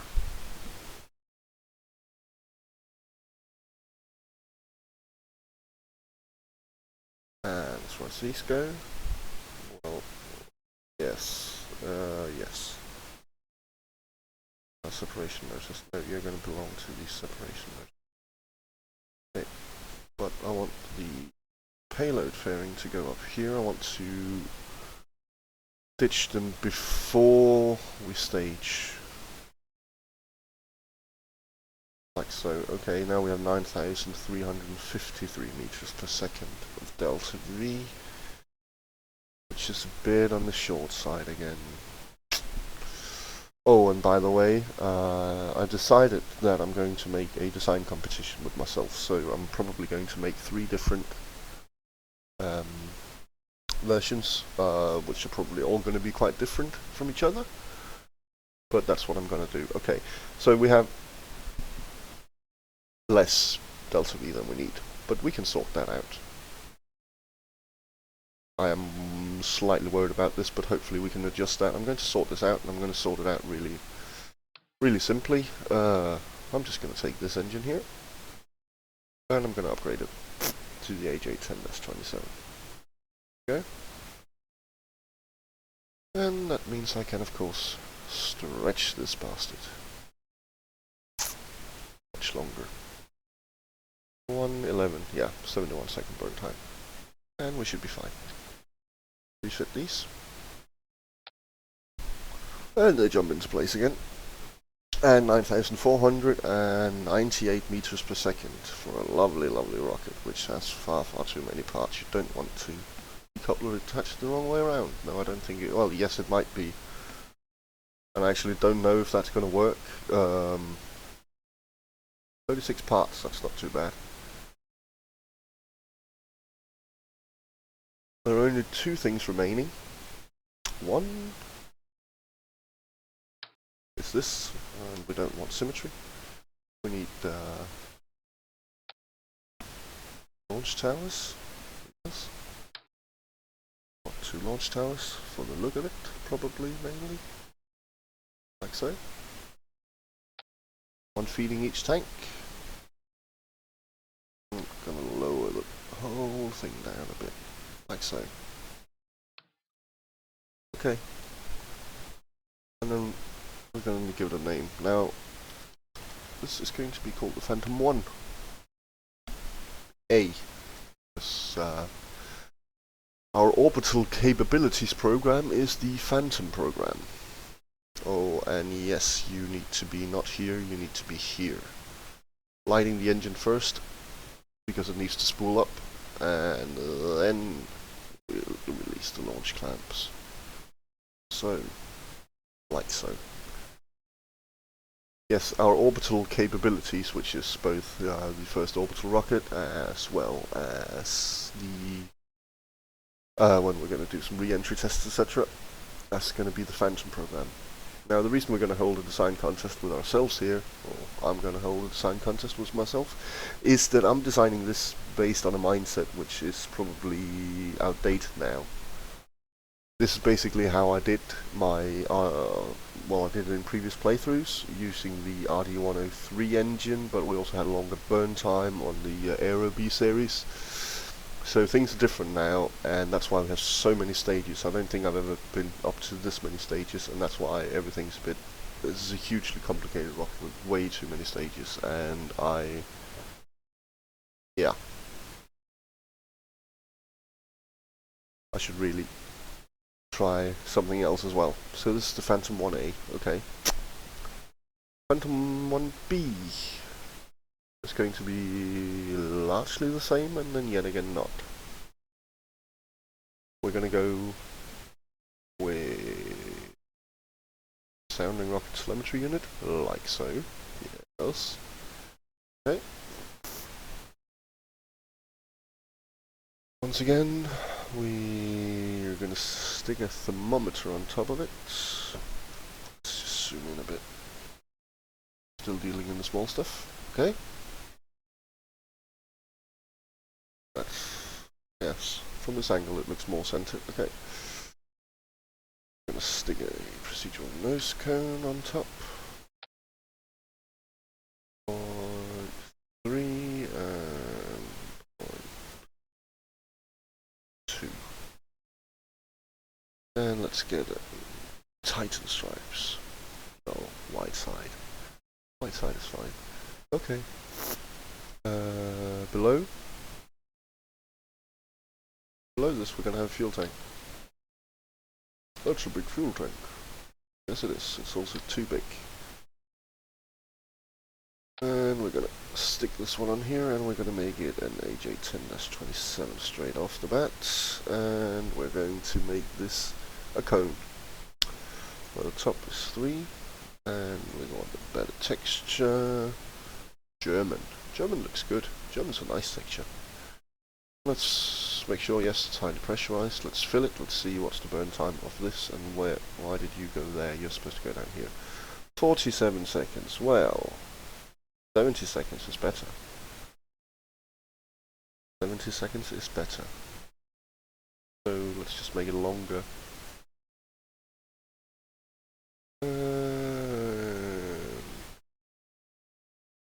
There we go. And wow, isn't that a lot? 4,000 meters per second just for this. So maybe we didn't need all those solid. We're gonna go this one's we're gonna go without solids. For now we're gonna let's say we're gonna go with quadruple symmetry like so. And turn off angle snap and rotate them. Bad idea. Let's move them over so because we can't rotate in that plane. So we're gonna stick them here, and then we're gonna rotate them here, like so. This should spin us up and give us a wee bit of extra delta V, like so. Yes, perfect. Okay. Below this, because we have so much now, of course we have less because we got all these separation motors. But wow, the amount of thrust to weight ratio. That's a lot. But we're going to stick an interstage adapter with decoupler. Yes, that's the one. Yeah. And there we go. Just adjusting here. And I'm trying to decide here.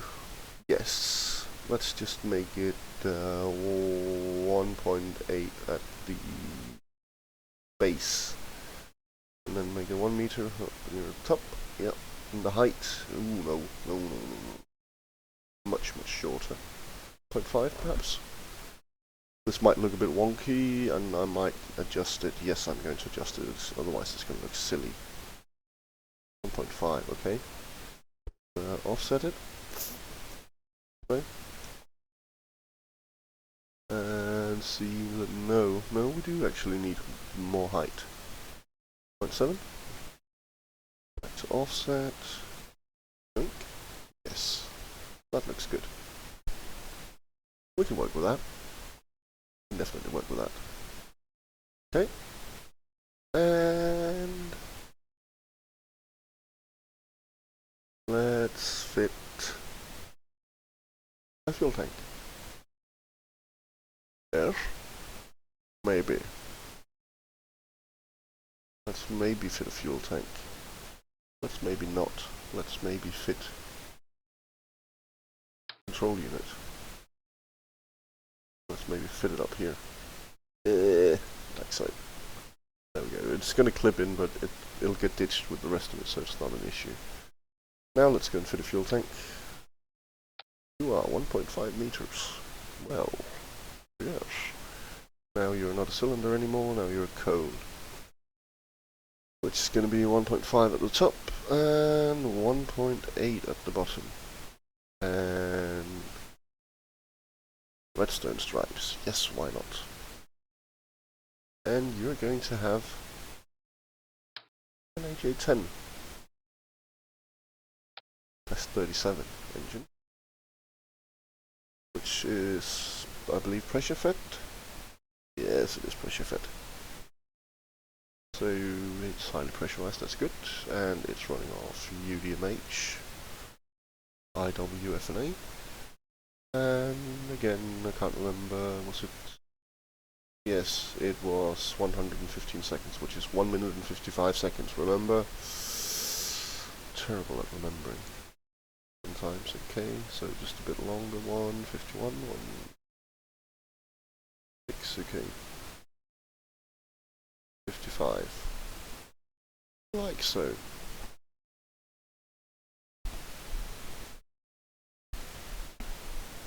Gives us a bit of delta V to play around with. We might have to make another stage of these Aerobee AJ10-27. Yes. Or we might not. We'll have to see. Next thing up is another interstage.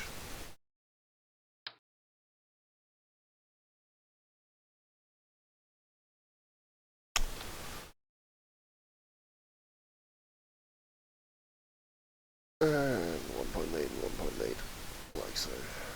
Like 2 meters, well let's just pretend it is, yes. It goes a bit too far up, we can see it around here, so 1.7? Oh, select. Height 1.7. It always jumps whenever you change it, like so, yes, that looks right. Okay. Fuel tank. Procedural, yes, and this time we do want a cylinder. And we want one which is 1.8, and we want it to be redstone stripes because we've become quite attached to that.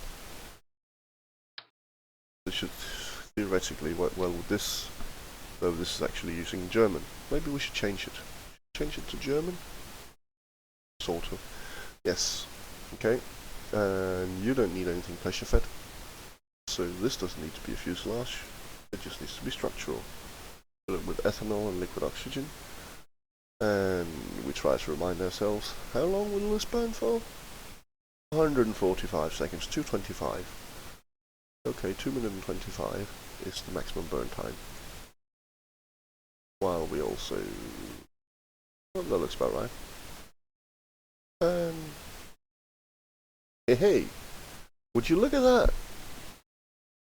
And it actually hits 25, so we're just gonna make it slightly longer, shorter, sorry, and then slightly longer. 10.85 meters. 9,331. Would you look at that? So, where can we play around with things? Where can we get an extra wee bit of delta V from? Well, that's a good question. Also, less than 30 tons. Why can we get more delta V? I mean, because we're doing it like this, we're not using any payload fairings. We could fit a baby sergeant and use payload fairings, but I don't really want to. Also, we should probably go and fit the fairings to see just how much weight they take. Oh, no, don't want for... oh, we forgot something, didn't we? well, let's just dump this down to 2 nodes. We did forget something. We forgot another guidance unit because we are above 80 tons, or above 20 tons. So you're going to go there, and yeah, no, we're down. Okay, so what would... Well, I mean, how difficult can it be? We're just going to fit another one, aren't we? But let's pretend that we wait a bit with this. Let's stick this here. Yes. And there. This is going to fiddle a wee bit with it, with the Delta V. Not too bad, but we do need an extra stage.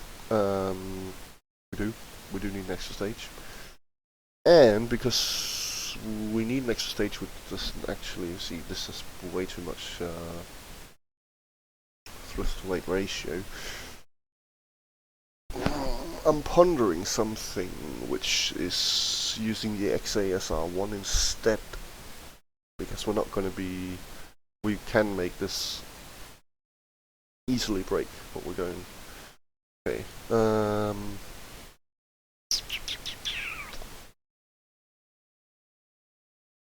keep forgetting the burn times, so I keep having to look them up. 70 seconds, yes, okay. If we change this, and right now we are changing this, there are a couple of other things we forgot. We got this needs ullage. 2 should be fine. Like so.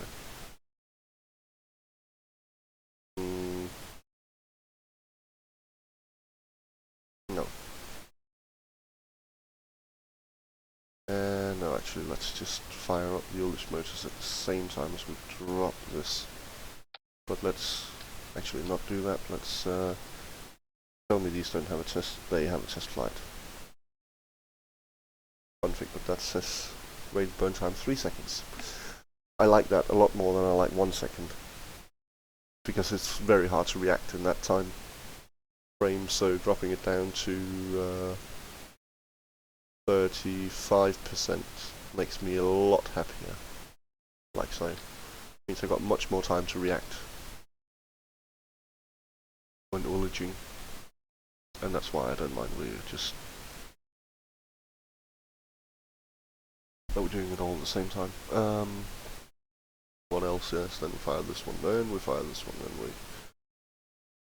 fire this one along with this one, and these will be set to 35 as well. And yes, I have seen them fail. That's why I remember test flights. I have seen them fail. It makes me sad when they fail.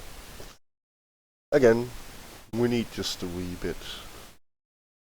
It's not worth it making payload fairings to stick a baby sergeant on top, I don't think. That would just make me sad. Unless you are the Phantom 1B variety. I'm just going to save it. There's one thing I forgot. If there are 2 different models for the baby sergeant, there is a different one which might actually pretend to be aerodynamic. So we might be able to fit that even without using payload fairings, because it would be so much easier than having to fit another Aero B engine. Don't mind paying to unlog it because they're dirt cheap. Supposed to be right here at the bottom. Baby Sergeant rocket motor. Entry purchase 100.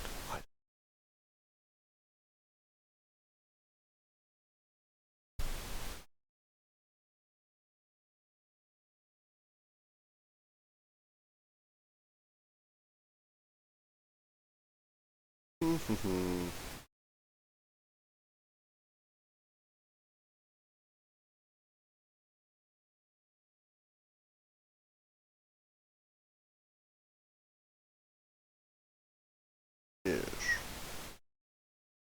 Okay. Let's see if it works. It could be fun. Engines. No, not the Tiny Tin. Baby Sergeant. But no. No. That's my memory playing with me again.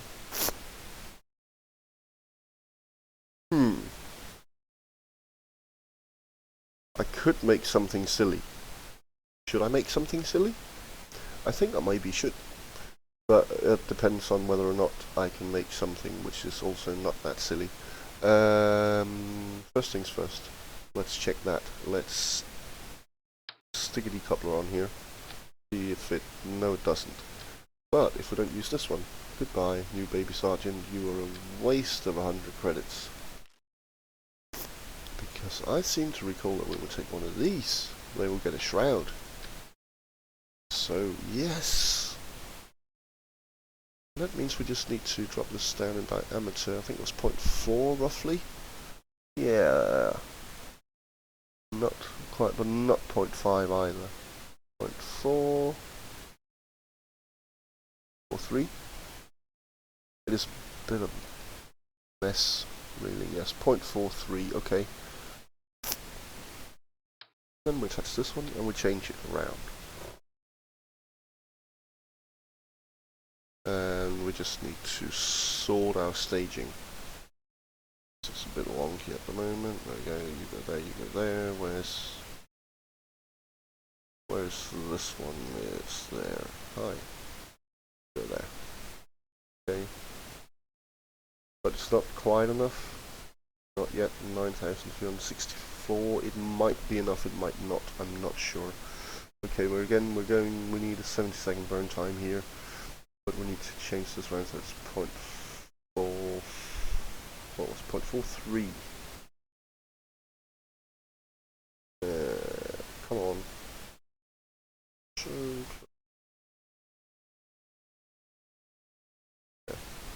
Okay. Which of course means we need to shorten it. Oh yes. So okay. But what I would need to do is play around up here. With... this is going to be messy, but it might be fun.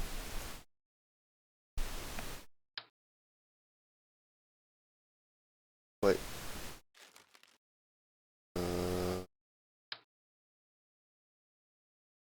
That's payload fairing, I don't want. Interstage, and... First of all, we're going to do like that, and then we're going to say... At the base, you're going to be... 0.3. At the top, you're going to be 0.40.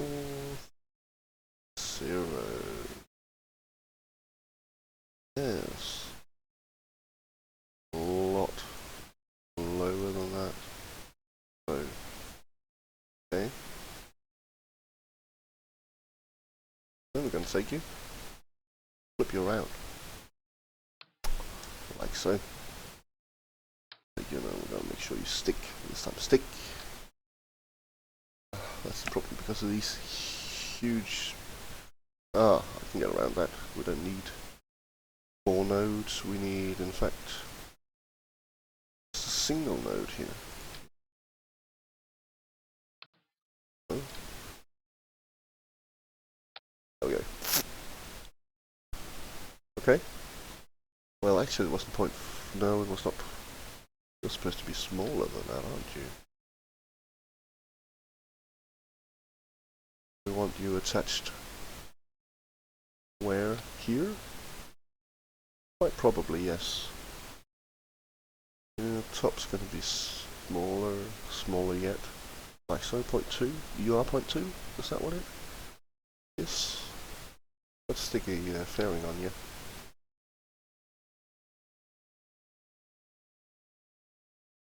I'm going to need to turn that one around as well. Hey, it does need to be less than 0.2. And there are a few other things we need to do with it. First of all, we're going to... Come on. We're going to disable staging, so it doesn't show up in the staging. Yeah, like so. Okay, top is apparently... Well, let's see when it... around 0.18. 5.18. We don't want it to stage. We want to stick, like so. This actually looks fun. Okay, let's just pick the, let's tell you to, and you, fewer nodes. There we go. Parts, tool, and symmetry. Isn't she a beauty? 9,300 meters per second exactly.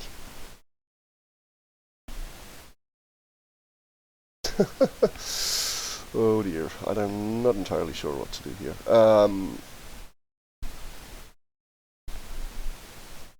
That's probably not enough. Instead of this final stage of a Baby Sergeant kicker, we would probably have to use another aero B. But you gotta admit it looks fun.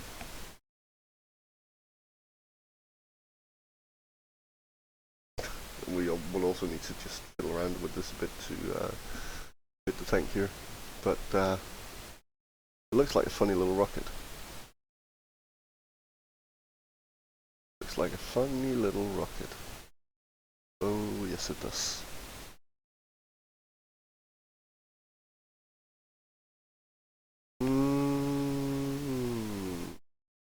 Yes.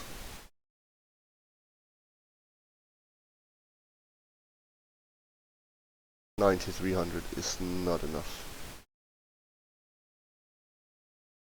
Since this isn't going to work, we're going to go with another aero B, but just to show you here as well, this is actually how you can make a boat tail for your own engine as well if you want to. Just take an interstage adapter, flip it around, reduce the nodes to 1 and disable staging on it. And there you go. Lovely boat tail. But stop that, that's not what we want right now. We want to get rid of this. Goodbye.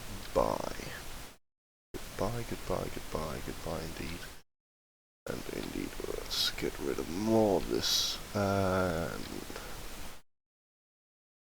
And let's fit a procedural fuel tank. And let's make it a cone. Cone, likely. Top is 0.3, texture, let's go with more German. Bottom, let's make the bottom 0.8. What is the bottom of this one? It is 1 meter, so let's make it 0.7 then, should be pretty. And let's fit, that's not engines, engines are here. And let's switch to the AJ10-27. Like so, yes, and let's stick a couple of ullage motors on it as well. Just 2.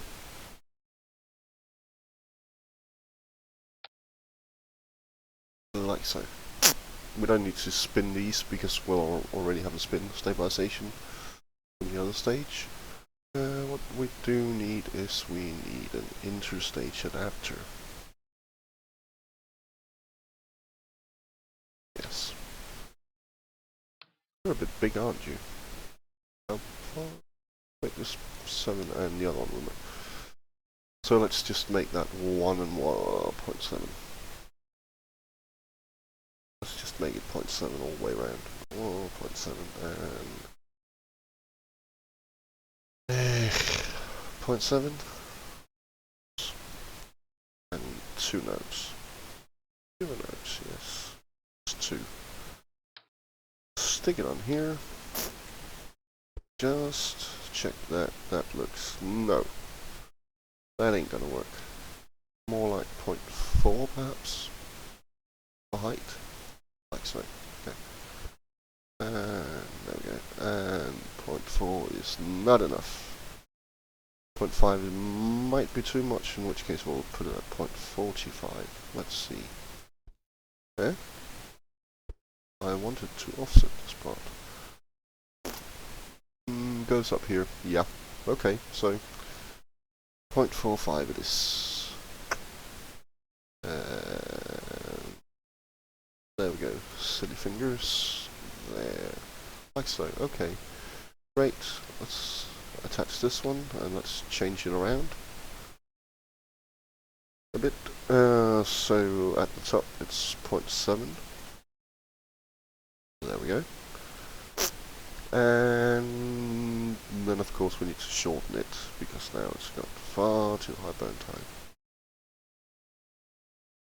And of course all our staging's gone haywire, so we need to sort that as well, and we also need to stick some fuel into this one. There we go. Okay. Let's check. Where are we? This one fires. Yeah, okay, that looks good. Except it doesn't. We need the seps to fire before the engine, and we need this one to go there, and hopefully that means yes, we now have. Okay, 1 minute 15, we need to get it to 110. 107, not enough. 0.94. Okay. And this one doesn't look too good for a variety of reasons. The main one is it's too long. Light point. Oh no.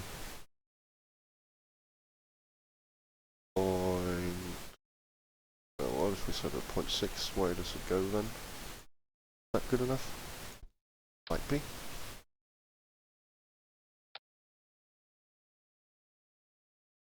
That looks pretty good, yeah.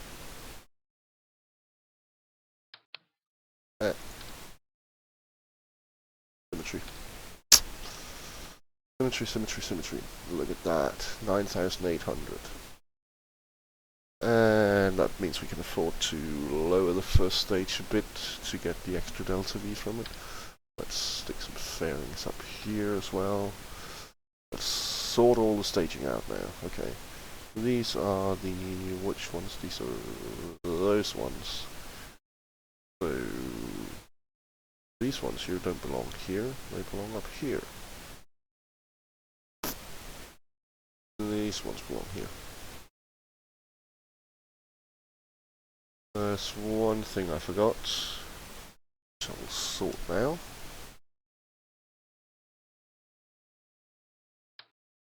Okay. Is the burn time here, because of the thrust limiter, so we're going to set it to 35. 35's rate gives us 3 seconds. And yes. Yes.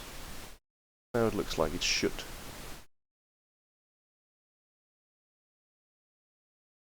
Isn't she a beauty? Yeah. It does look rather interesting, doesn't it? Does look rather interesting. But, yeah, what can we do? We can't really do much there. I wonder, what textures can I get here? Jupiter.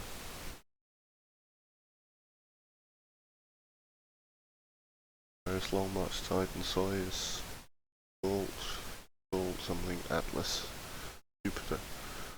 Well, they look a bit off, but who's counting? Let's change this one as well. Let's go for German.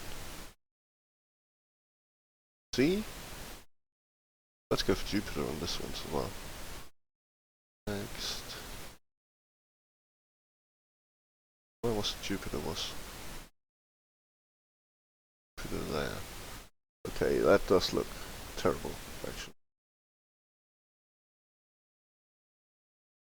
So let's just go plain white.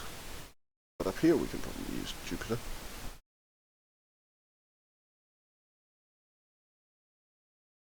Yes, we can. Yes, we can. Okay. Yeah. And we have plenty and plenty of delta V, 9,807, so why don't we go and say, well, we don't really need that delta V. Let's get this one up a bit. Let's say 1.2. That just drops it a bit. That's fine. And we'll have enough thrust to weight ratio here, here, and definitely here. I mean, you look at it, this is actually the upper stage here is only going to burn for 27 seconds. Which means we're going to make a change. That's a lot of thrust to weight ratio, and we don't actually need that. We don't need all that thrust. So we could get more delta V, I think, from switching to the XA-SR1. Now what that's going to do is it's going to increase the burn time because it has a lot less thrust, so it takes longer time to get the same amount of delta V. But it has better ISP, so overall we should get more delta V, I think. But also it's going to have to carry its own fuel, so we'll have to see. Let's try it. 2677, 2751. Yes, it actually does give us more, and we're still easily within the proper rated burn times. So yeah, let's save. Let's also say no. We got far too much. I don't want this. But I do want more. But what I want is this pressurized tank. It's a fuselage type tank. Is that I want electric charge. We only have 1260 electric charge as it is. You see, if we go and let's remove this one and remove this, okay? Okay. With battery enough for 30 minutes, that's not going to get us a lot around, and we're probably going to need several orbits before we catch the tropics and all of the stuff we need and want, and it's going to take more than 30 minutes. So we want more juice. Definitely want more juice. We could add a battery, procedural battery or normal battery, but actually, this is the interesting part. If you're going to use procedural batteries, don't use a procedural fuel tank instead. You can store more for less weight. Well, for the same amount of weight you can store more electric charge, or for the same amount of electric charge it requires less weight using a fuel tank. Perhaps a bit silly. What did we say? We said that let's try with 3000. Like so. Also, I may be silly because I want this way. And now we suddenly have for 9 hours. That should get us enough orbits, while still being able to transmit data home. Oh yeah, and fill the rest with proper fuel. See, it did take a bit of our total delta V away, but we're still easily within the proper amounts. Easily. And avionics are okay. We've got avionics blocked for both the AJ10 here, and for the NAA-75-100 here. So the only question that remains is one of stability. How stable is this? Do we need more fins than this? What this has? The answer is I haven't got a clue. We'd have to test fly it. Am I going to test fly it? Yes, but I'm not going to test fly it right now. I want the last one done first, because I want 1/3 option and I want to see which is better. See here, it's just below 30 tons, and it's 1971 credits, which is probably about as cheap as we can make it. And I'm actually, right now, I'm thinking to myself, is it worth making another one? Not for this, no. No, it really isn't. It would be if I wanted to put a bigger payload into orbit, but I don't want to put a bigger payload into orbit, because there's no point yet. I don't have anything to stick on it that could possibly work me. because what I had in mind for the third one was to go with radial boosters using Vanguard engines. Just 2 radial boosters, which should still keep us below 40 tons. But that just doesn't seem to be making any sense. No, it really doesn't. It really doesn't. This just seems to be the best. There's 4 engines, and that's it. Yeah. Now, what's not obvious to you, because you're just watching this straight away, is that I've taken quite a long break.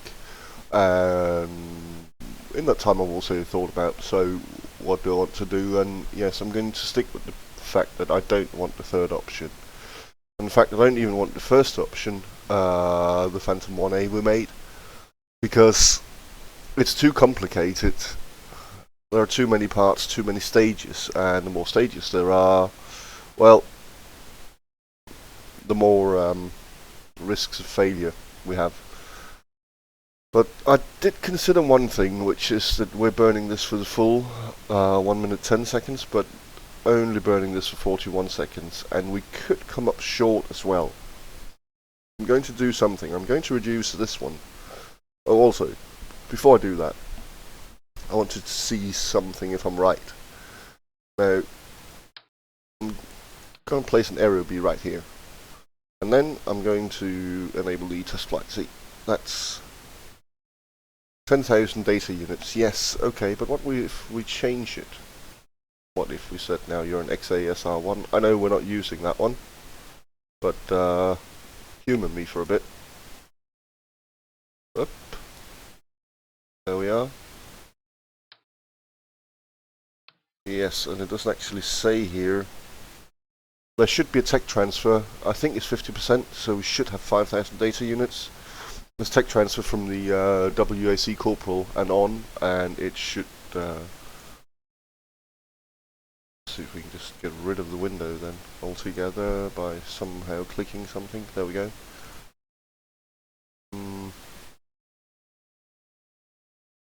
No, it doesn't have any. It doesn't seem to have any data units for it. We're going to have to check when we simulate it. What if we change it to? There should also be a text transfer to the AJ10-27. But no, we can't see anything here in the test flight window. But what we are going to do is we are going to test flight, and we're going to test flight right now, which should still be pretty cheap. I'm going to simulate it, and I'm going to simulate it for not 20 minutes. I'm going to simulate it for 15 minutes. Should take less than 10 to get to orbit. I mean, all of this put together about 4 minutes and 25 minutes, 6 minutes, because yeah. Which is when we're going to put proper payloads into orbit, we're probably going to be somewhere between 8 and 10 minutes. But this, let's try it out. Yeah, let's just try it out. See, we really need to test fly these things just to check that the staging's right and everything's right. I'm going to disable test flight again because we're not exceeding any of the rated burn times, so we shouldn't really be... Well, we might have to build 3 of these before we actually succeed, because they don't really have much of anything in terms of data units and thus the initial reliability. But let's have a look.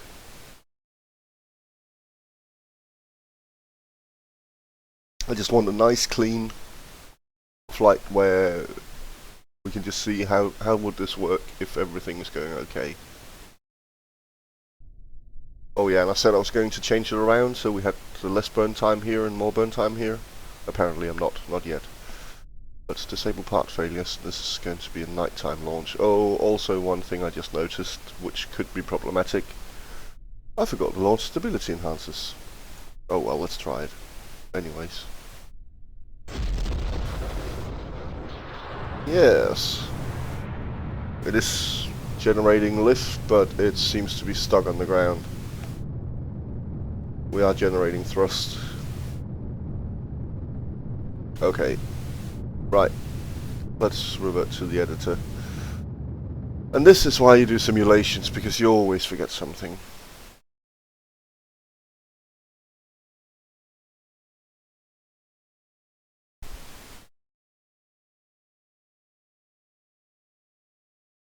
Okay, first things first. Launch stability. I quite like the faster umbilical towers, so let's stick one of those on. Right there. And, well, let's add another one here. And then let's reduce the burn time of the stage 2 by saying about 1 minute should do it. Yeah. See, we're still above above 9,400, and then if I increase the length of this one to 50 seconds, there we go. Means there's a slight decrease in thrust to weight ratio here, but that's not an issue. I could up this to 1 minute burn time, like so. 9,624. See, we don't actually get much more delta V, but what we do get is, if the second stage 2 shuts down early, or suffers a loss of thrust, which means that we'll get more gravity loss, we will have the extra delta V up here in this stage.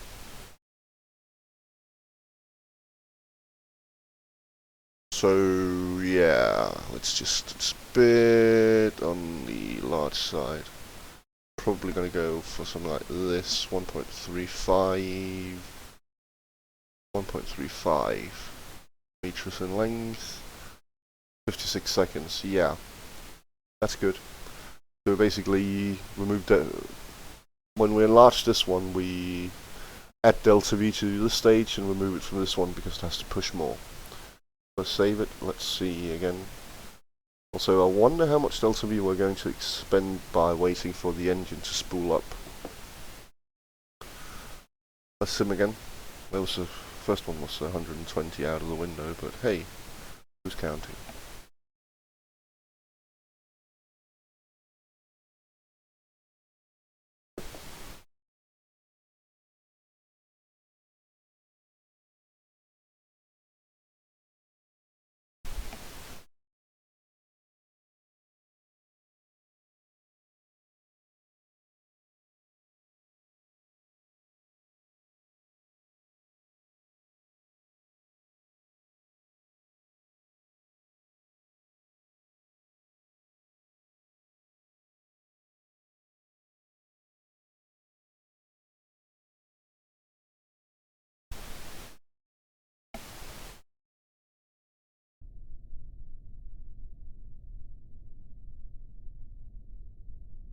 Okay, disable part failures, close, wait for the physics to kick in, wait for joint reinforcement to stabilize it, and there we should be good. Just look a bit silly like this, we might add an extra launch stability thingy around somewhere. And yeah, immediately we see staging's screwed, because of course we need the engine to spool up before we release the launch clamps. The last time it actually took a while. I'm just going to right click here and I'm going to check for the thrust. It's supposed to be in the about 350 or so. So let's see when we hit that. There we go, spooling up, and there we go. You see, that took about 2 seconds and took nearly 100 delta V. And also, I'm immediately going to restart the simulation because I am a bit of a pillock. I've been launching sounding rockets for the entirety of this game, so I forgot that this isn't a sounding rocket and it's not supposed to go straight up.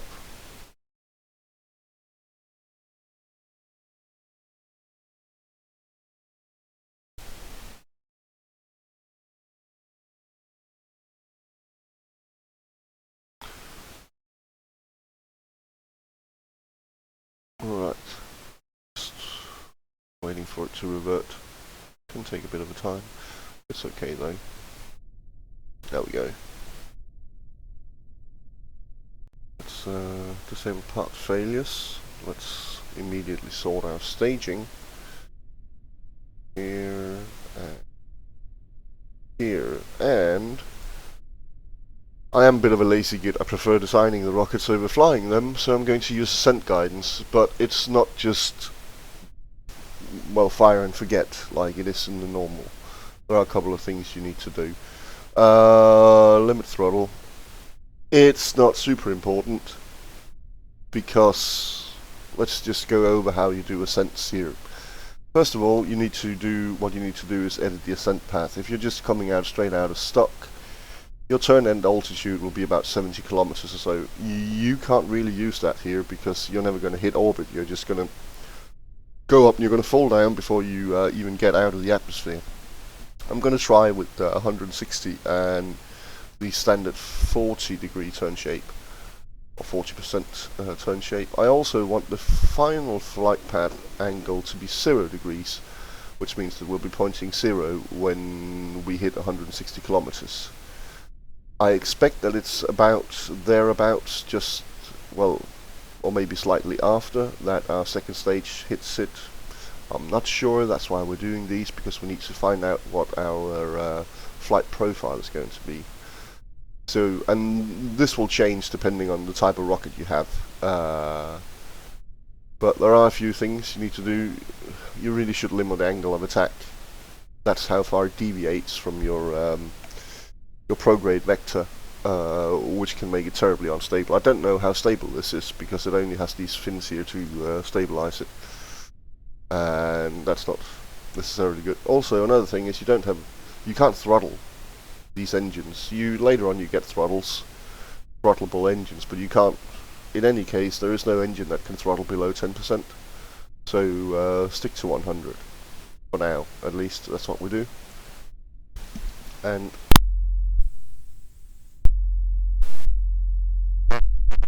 limit acceleration because that'll throttle the engines down, and you can't do that.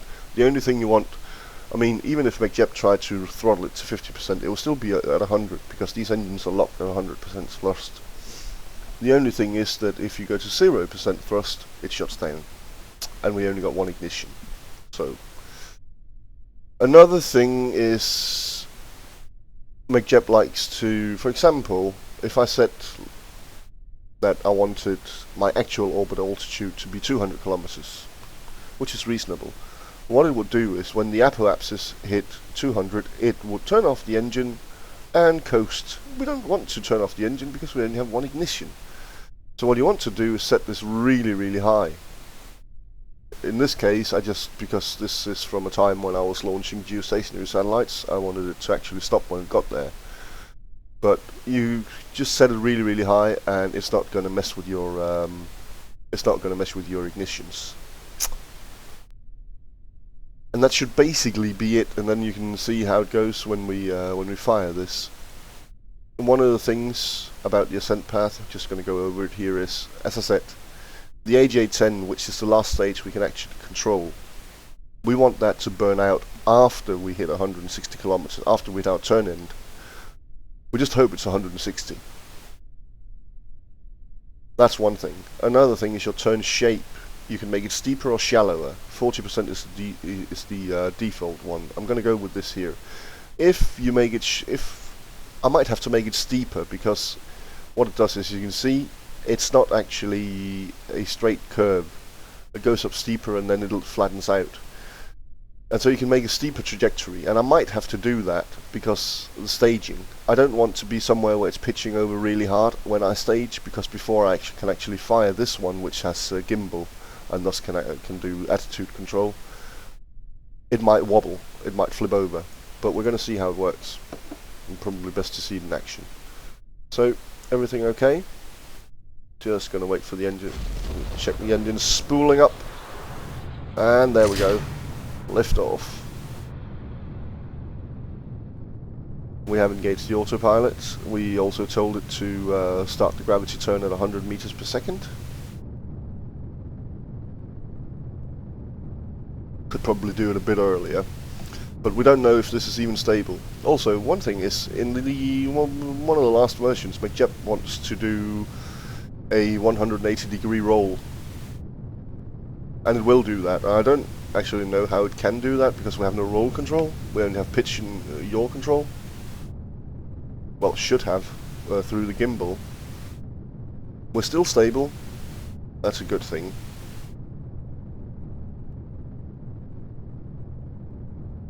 You can see it won't deviate more than 5 degrees, as we can see here as well. This is how much we want it to, and this is how much it currently thinks it can, because when the dynamic pressure goes below 2.5 kilopascals, it'll gradually say, okay, I can probably deviate further from it, which is also true because the atmosphere is affecting us less.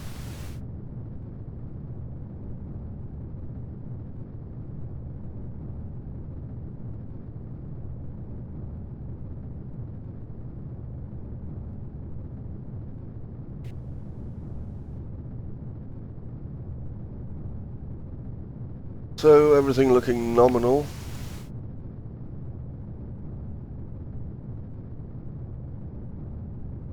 I don't like the idea that electric charge is being drained this fast, but it should be okay. It's going really fast.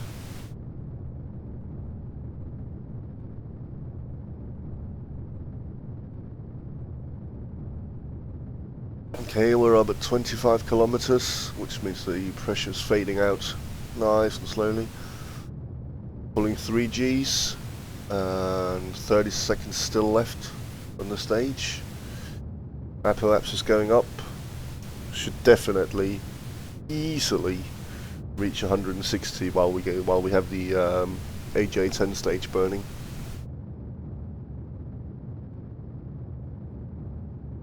Now remember, for the orbit here, we need to get to about 7,300 meters per second or so before we'll be in orbit. So yeah. Okay, stage is burning out. We're getting ready to stage. Hope it's not tilting too much. Now go to stage and fire. Very good. This was perfect. I was really scared that the whole rocket would be tilting too much here early on, which meant that it would just topple over. Well, I've had that with the other rockets, and that would mean we'd have to do a steeper ascent. Gonna zoom out. I wonder. Just gonna check settings, audio, spacecraft. You're a bit too noisy, Mr. Spacecraft. Let's accept that.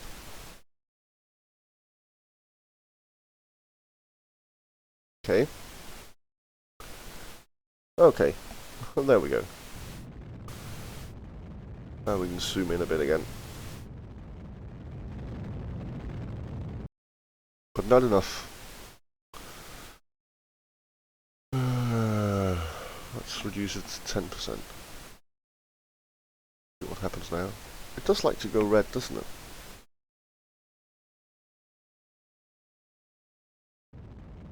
There we go. That's better.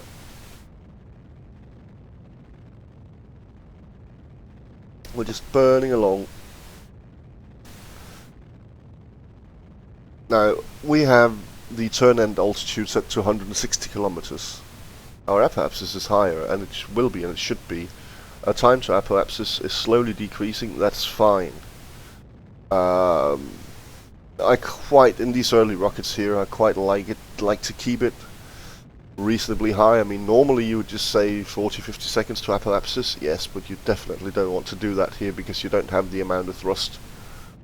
Usually, we do have a bit more thrust on these last 2 stages than normal, but other than that, no.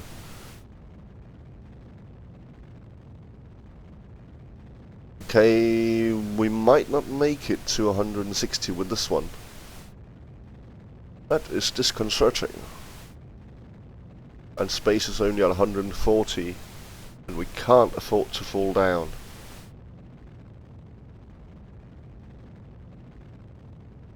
We are probably going to do what's basically a lofted trajectory. Okay, let's see, our pitch is 3 degrees, 2.9. We're probably going to do a lofted trajectory, that is, we circularize after we hit our apoapsis. Well, I don't know, let's see, 1 degree. Let's see, okay, well, 25 seconds. Yeah, okay, we're going to make it to 160 kilometers, no problems.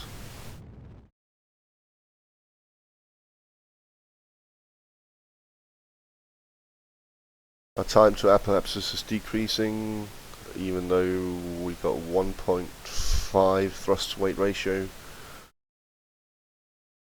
In the next stage we'll have more about 1.9, and then the final will have 3.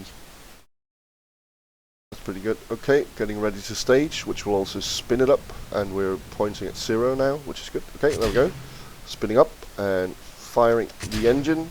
No, that didn't fire the engine, that just made everything go really, really bad. Because we didn't fire the engine. I think I messed that up. In fact, I know I do. So we're going to restart the simulation. I didn't see the engine firing, but that was just probably me missing a visual cue. It should have been firing. Let's restart. But overall, the parameters look pretty good now. We just have to check that we actually can get into orbit.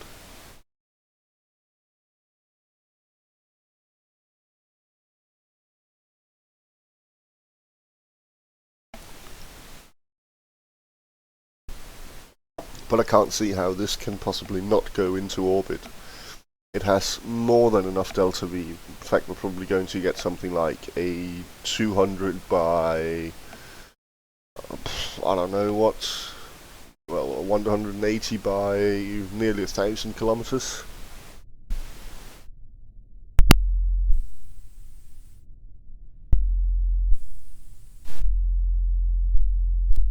Autopilot's looking good. Sort out staging, we need to do that in the editor afterwards as well. I also want some different launch clamps, by the way. This looks silly. Okay. Limit throttle is sadly not persistent. I don't even think I need to do it. I just like the peace of mind of doing it. So, let's see. Firing up. And waiting for thrust to build up. There we go. And now we can just sit back and wait.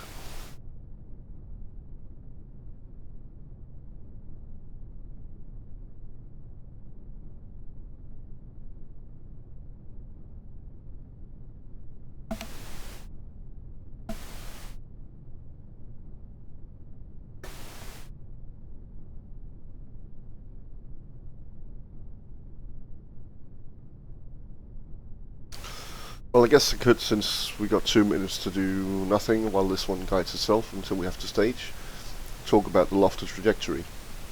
The lofted trajectory, I mean, if you play stock KSP, you're going to go up, and then when you got an apoapsis of, say, what you want, let's say 100 kilometers, but you're only at 60 kilometers, and it'll take 20 seconds to do the last bit of a burn, you're going to coast up, and you're going to fire.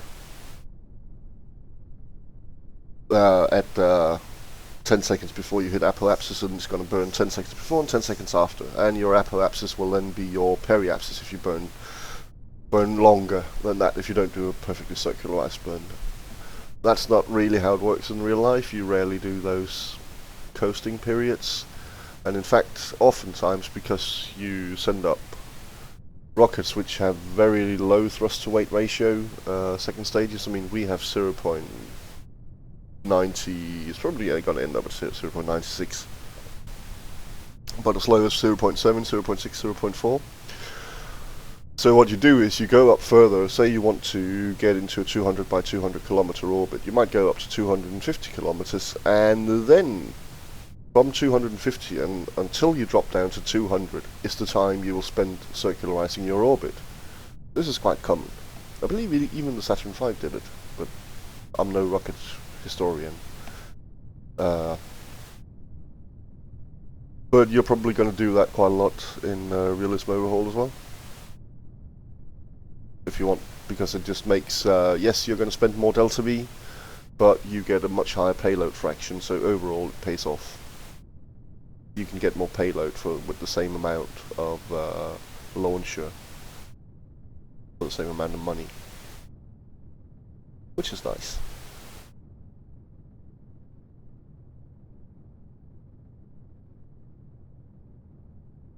So low thrust, but super efficient with high ISP.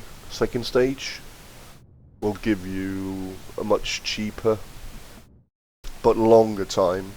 It'll get your payload up cheaper, or you'll get more payload up for the same money, but it'll take longer time.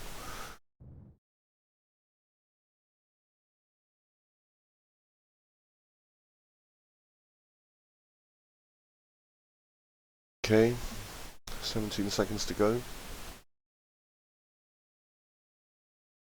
Now, nowadays, Realist Overhaul has made it so that if the fuel is unstable for the engine, see here it's very stable. But if the fuel is unstable, the engine here will glow red, just like parachutes do when you can't fire them because it's unsafe. Okay, getting ready, and 2, 1, and stage. And lag spike, and there we go, firing the engine. And we could see it did not go red, so I just fired it.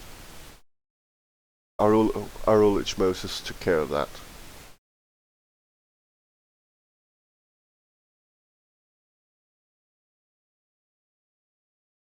And if we check that. Yeah, propellant's very stable, of course it is.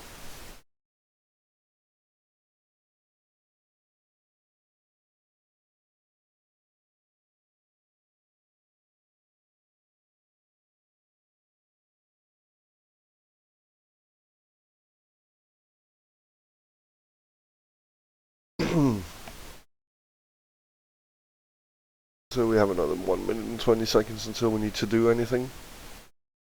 I guess that's sort of the boring part of using McJet Ascent Guidance, but really I have done enough manuals, or well, not entirely manual because I'm terrible at controlling things. But at least have used it with smart ASS to ever so slightly nudge it forward.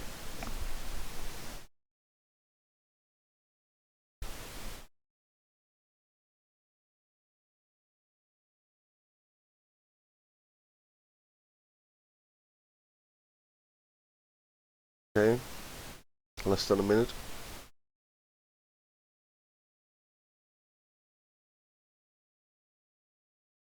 And slowly getting toward a pitch of 0, which we'll hit at 160 kilometers.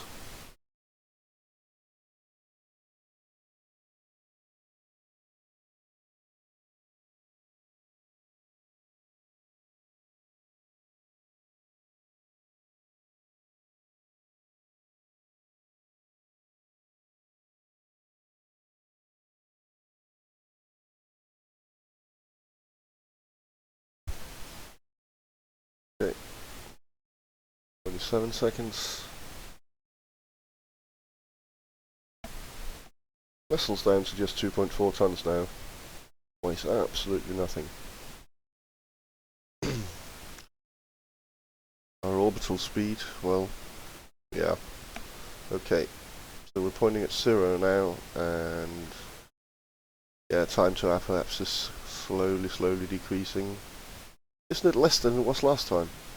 Which would be weird, but yeah, getting ready to stage. And there we go. Okay, and firing the engine, and the engine's fired. It was just me being blind before, because I was blinded by all of this separation booster. Okay, so you can see we're spinning quite fast, but our pitch is pretty stable. It is going up. One of the reasons is that we're pointing this way, but of course we're moving this way as well, so compared to the surface, which is curved and we're not, it is going to go up. Now, our time to apoapsis is 50 seconds, but that's okay. As said, we might do a lofted trajectory. Probably gonna, what, so this is gonna be end up at what?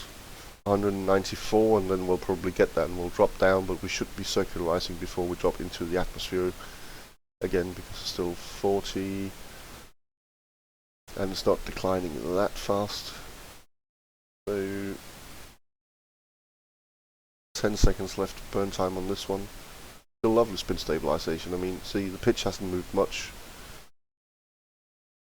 And the increased pitch does also mean that we have less of a decline of the time to apoapsis, because we're pitching up ever so slightly. There we go, burned out, and firing. Okay, so this is the last 3000 delta V, but we have an orbit. We already have an orbital velocity of 5,500. We should be more than fine.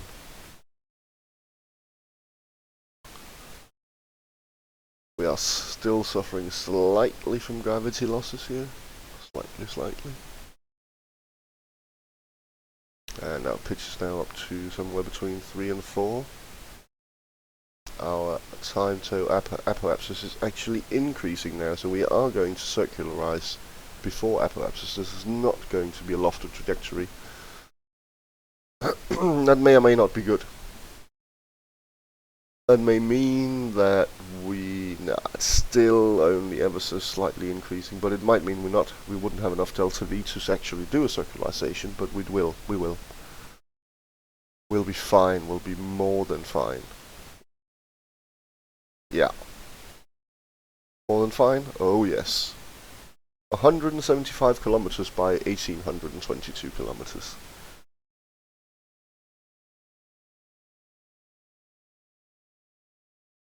One of the things I could do in order to get, well, I can't get a circular orbit. Well, if I did that, I would have to reduce my delta V until I hit it right on the money. But one of the things is I could level out sooner. So instead of having my ascent path having 160, I could set it to 150. It doesn't mean that we'll stop flying at 150. It just means that we'll be at 0 here, 0 degree pitch. That means our apoapsis at first won't be that high, and that also means that because the last stage has so much thrust to weight ratio, we won't be seeing this, we'll be seeing a higher periapsis. But honestly, do I care? No, I'm in orbit, and we have an orbital period of 1 hour and 44 minutes, and enough for 10 hours and 54 minutes, and well, we got time left on the simulation, but stop that. This was, by the way, very, very fast. That was 7 minutes to orbit. Less than 7 minutes to orbit. I consider that very fast. But I'm happy. This will definitely get to orbit. I'm not going to test the other one, Phantom 1A, because I don't want to use it. It's too complicated. I don't want to spend the money doing it. It's probably also more expensive.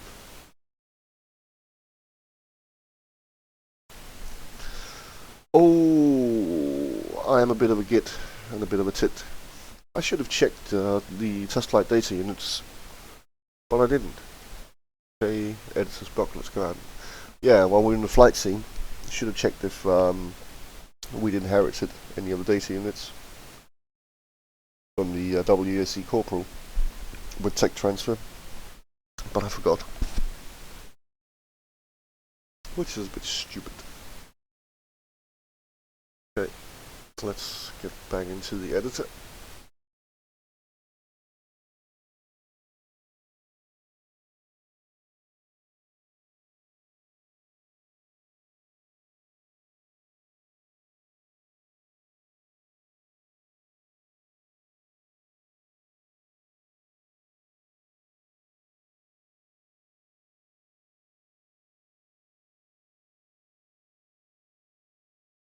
Okay, right, a couple of things we're going to do.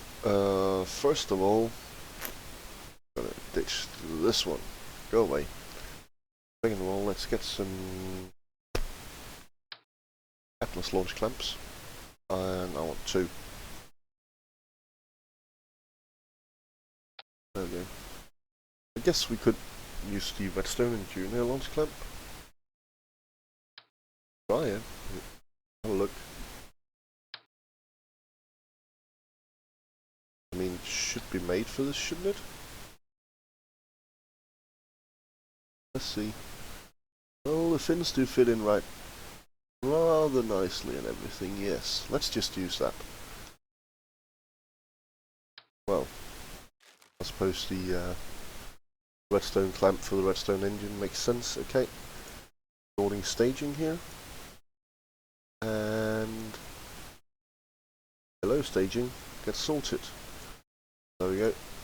Save it, and then actually gonna save it as the not Phantom 1B, just the Phantom 1, because this is the one that we are going to use. Okay, it'll take 84 days to build, but I'm sure we can cut that down a bit. Just build it, it costs less than 2,000. 1,999. How's that? Okay, build.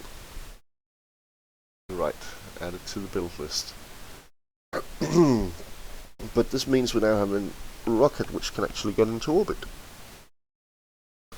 It might not do it the first time because, well, reliability, all that stuff. But we do have excess delta V, so we're still a bit better off. The most important thing is that the AJ10 stage doesn't shut down, or the NAA 75-100 stage. That would be really bad.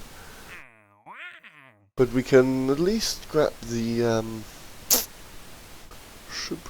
first artificial satellite, which is going to give us an awful lot of money. It's going to give us nearly 150k right now, and then more money when we're done.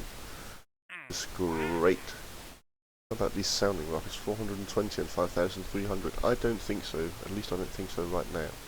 Okay. Let's move the Phantom 1 up the list. And let's invest. Let's invest some money. Let's in fact invest an awful lot of money. Let's invest 100,000. Shall we? Yeah. 10 points. 100,000. We're not going to stick them all in the VAB, but we are going to stick, let's say, 6 of them on the VAB. Just, yeah, that cut it down quite a bit, didn't it? Quite a bit, it nearly halved it. But let's spend the rest on the R&D side of things. See, 74. I think we can do better. Yes. Much better. Okay. Again, we are researching early construction. We're doing that because it's so dirt cheap. There isn't actually much I want here except for the procedural diameter upgrade. And that is what I want. But we can't actually, then again, we can't actually use that one until we upgrade our launch pad. Well, we probably can, but we can't launch anything bigger than 40 tons until we upgrade our launch pad, and that's still 270 something days away. I'm much more interested in early avionics, mainly because of the early guidance unit and the micrometeorite detector, and the Geiger-Müller tube. Not so much for the Able avionics package, but that could be a replacement for the one we're using right now, because it's only 140 kilograms, and the early one we're using is 600 kilograms, so it would actually make more sense, I suppose. Looking at it, yes, it would make more sense. Yes, it would. Because we can send up another Phantom rocket with Geiger-Müller tube and micrometeorite detectors and the upgraded guidance units, whereas we won't really get anything out of early construction until we get the launch pad upgrade. Also, we can buy into some more stuff we want, for example, basic orbital rocketry, which is where things start getting really interesting and we can reliably get into space with a proper payload all the time. Also get mature supersonic flights, which will give us absolutely nothing for what we want. For that, we'd need high-speed flight and the XLR-99. That's a bit of a way away. Yeah, actually. No. Really want early avionics. That's what we really want. I suppose we should get basic solids well at some point. I mean, I've always sort of skipped it until very late, because the Russians just use liquid boosters, but the Americans, at least a bit later on, like to use solid boosters, and will do so for quite a while. I don't know if I can make my own boosters with the engines, because I've never really played with the American engines, so it's just going to be something exciting to discover. I've decided I should probably take part in the contest for Real Solar System Realism Overhaul launch vehicles to orbit, which is on the forums now. And I've also noticed, because I was playing around a bit while you didn't watch, there's some minor error on our Phantom 1. We must have somehow managed to rip some fairings apart while we were just fixing it up. So just going to go in, fix that, and do another simulation just to get some screenshots of it, so I can get to take part. Because from what I can see in the threat, this is by far the lowest mass of a rocket. See, missing interstage fairings. Just gonna go and quickly at those. There we go. Yes, symmetry, and on we go. Might keep it white. Might keep it white. Let's keep it white. Yeah. And where are those? They're placed in the not so correct spot. Go up here. Come on. And all that did was nothing. Go up here. Yes. Okay. So we're gonna grab a screenshot, which I need to figure out how to do, because I'm on Linux and I'm not used to it. So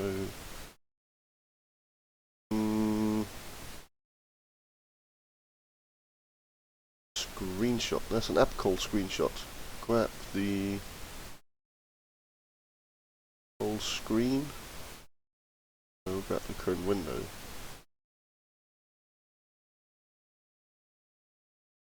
After a delay of 2 seconds, yes, take screenshot. There we go. And I have a screenshot. Okay,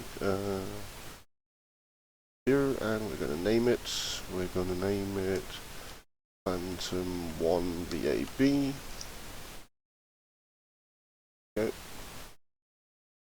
Okay. And also just going to check what is the weight of the payload we're bringing up. 62 kilograms. Nice. Okay, let's go and simulate it.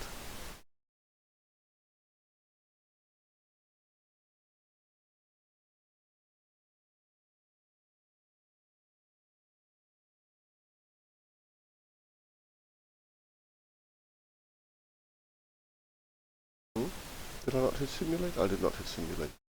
This time though, I only want 10 minutes. Yes, so I spent a tiny amount of money on a silly contest, but hey, why not?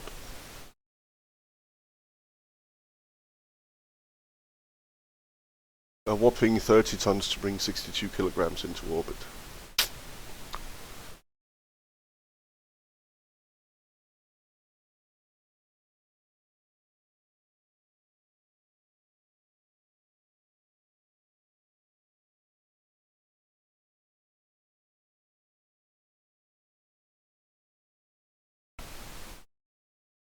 Yes.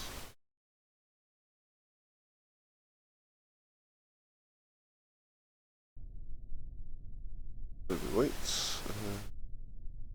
That's well set up my jab to save part failures. We know what can fail, and we know that it's not likely to, not super likely. Check that this is okay. Very good. Engaging autopilot. Checking for spool up. Thrust is very low. Spooling up, and there we go. Lift off.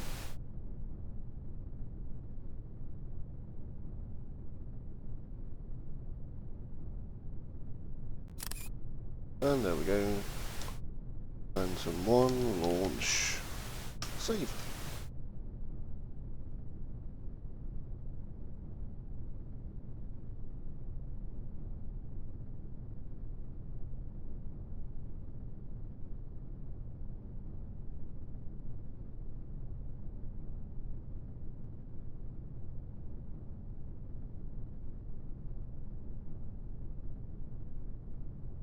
I wonder how hot this thing is. Not very hot. Not very hot at all.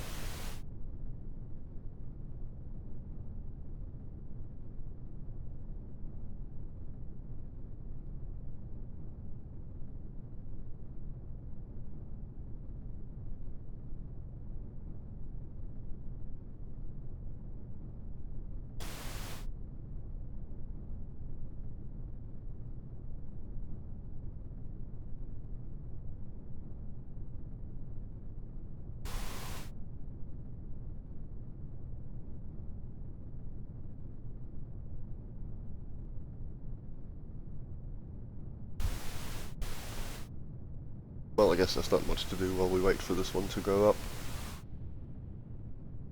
We can hope for a daytime launch when we're going to launch it properly. Which... no. Close. I was hoping I could get to see when it was actually going to be done. But I can't.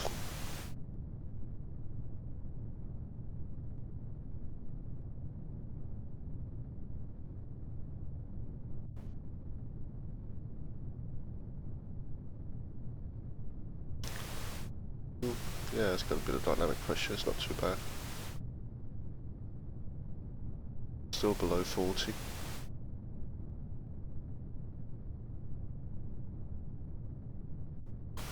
Forty is of course the point where FAR is going to say that you've got high dynamic pressure on the flight status. 40 kilopascals, that is. But it's dropping down now.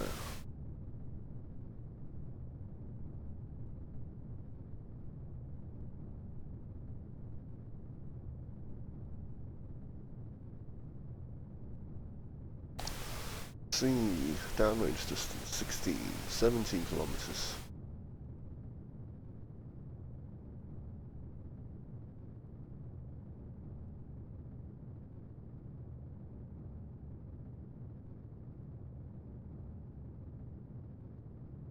And thrust has gone up. I don't think you can get much higher than this. Even though that's the vacuum ISP, I think it was 396.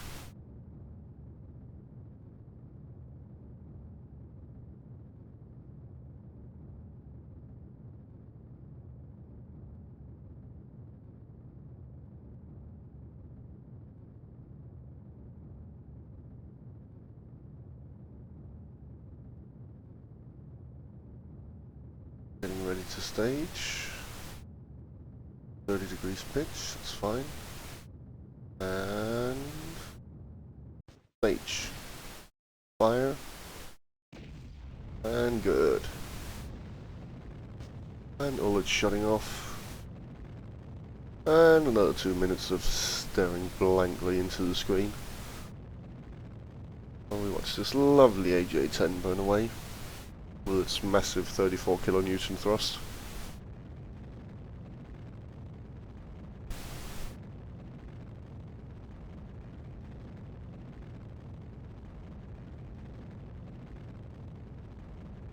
Anything interesting to see up here? No, not really. Not really, no. I'm using Make Jeppesen guidance now. I might switch to using KOS at some point. I do have it installed. I'm not by any stretch of the imagination a super KOS coder. I'm probably pretty bad, and I have made some simple PID controllers, but they don't tend to work very well. However, others are, so if I do, I'm probably just going to steal their code.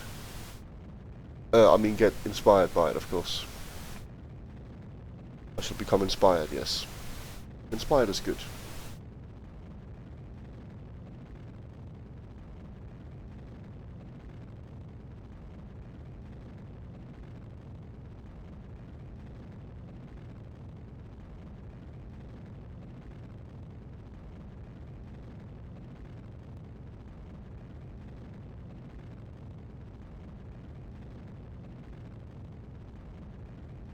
Hmm.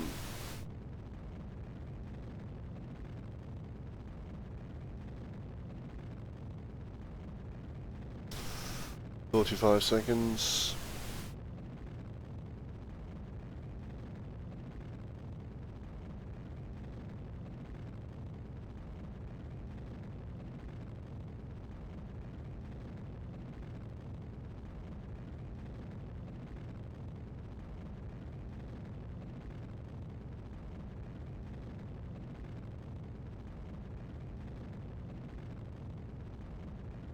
Five seconds. I was just looking and I thought, well, we don't have much delta V left, it must be close now, it's still 25 seconds, but of course, it really doesn't have a lot of thrust. Little bugger.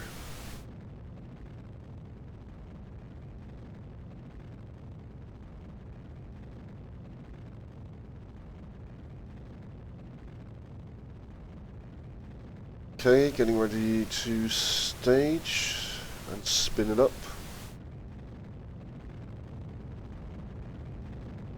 And there we go. And there we go. And we're burning and we're spinning. For a minute.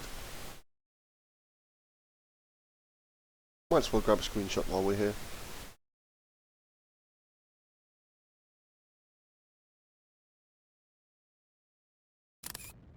Yay! Phantom 1 stage 2.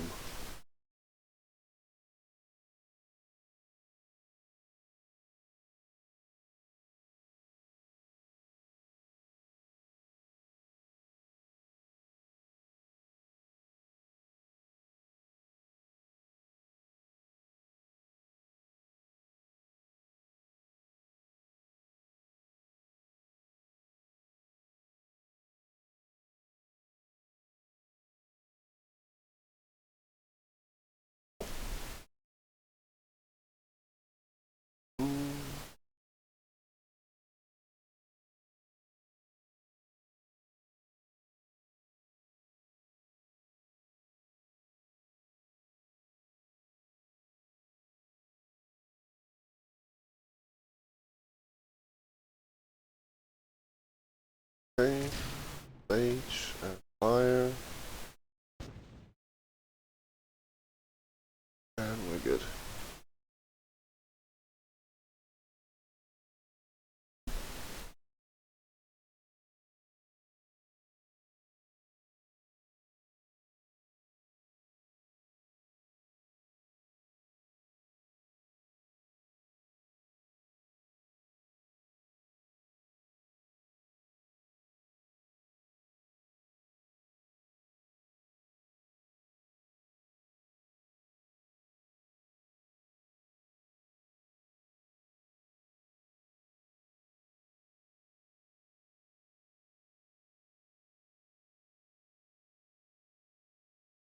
Periapsis minus 2,000 kilometers.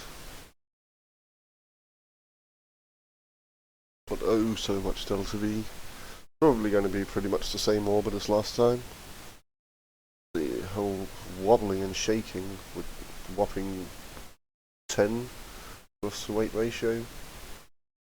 Yeah, 183 by 1800 kilometers, so that's fine. And we shall, of course, grab the last screenshot for ready for the competition. Go. And Phantom 1 orbit. Yes! Save. Okay, let's revert to editor and let's build it.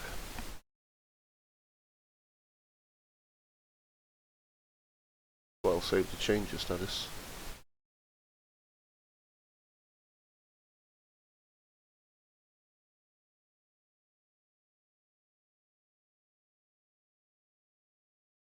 Yep, save edits.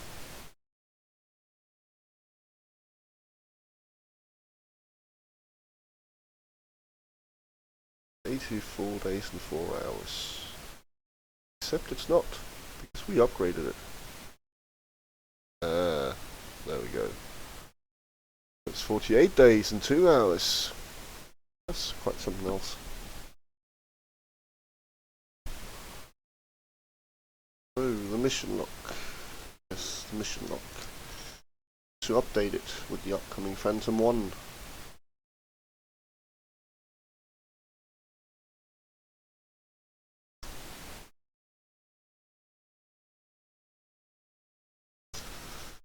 Mission description for the Phantom 1 is get to orbit. Temperature from low space. All biomes. Well, all missing biomes. From KSC, and we said it was 48 days. 2 hours, so it'll be a day here, 1 day 251. Yes. We're also going...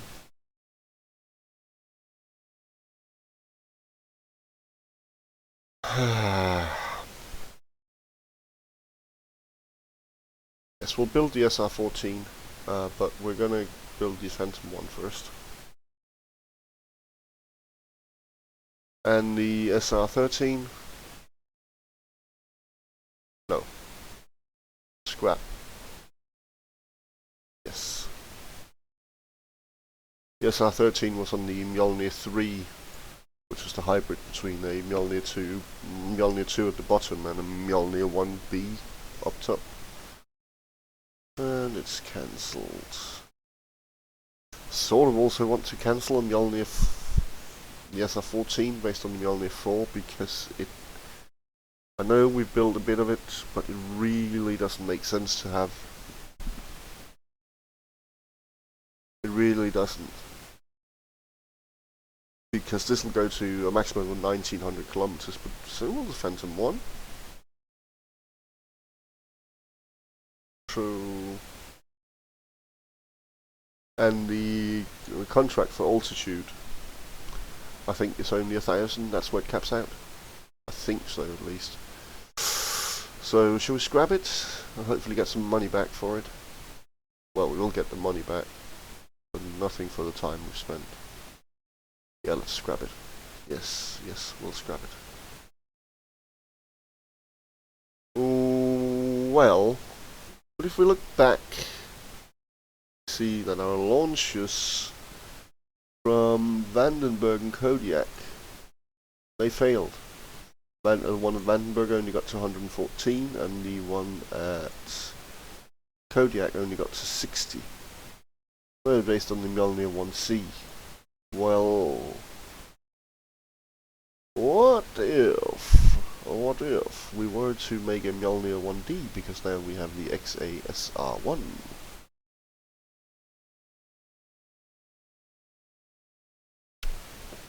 Because we did not get temperature from low space over the desert and the poles, and yes, I know we'll get it from the desert with the Phantom 1, so we can probably ignore that, but at least at the poles we want it, because a normal orbit won't catch the poles. We need a specific one for that.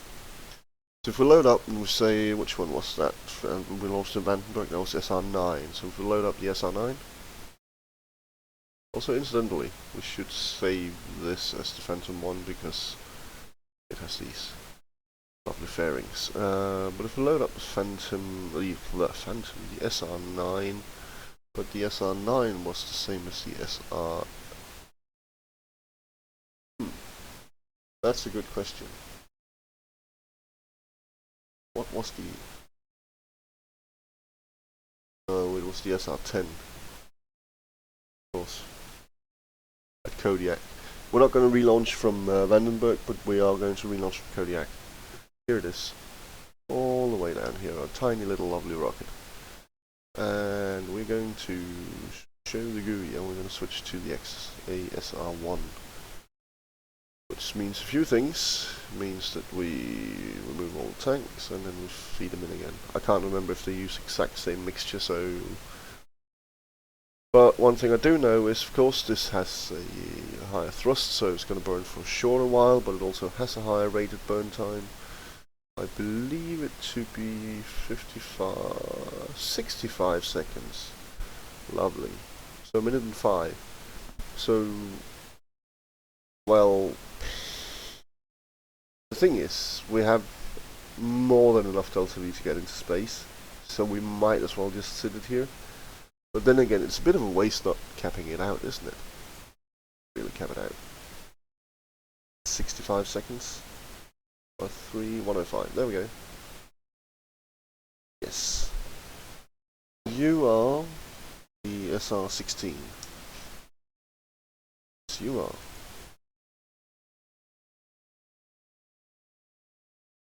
I'm going to save you.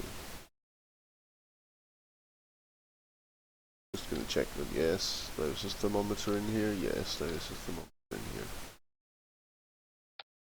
Place that. And then we're going to, just in case we need it again, and we will actually need it again, we're going to drop it here and call it Mjolnir 1D.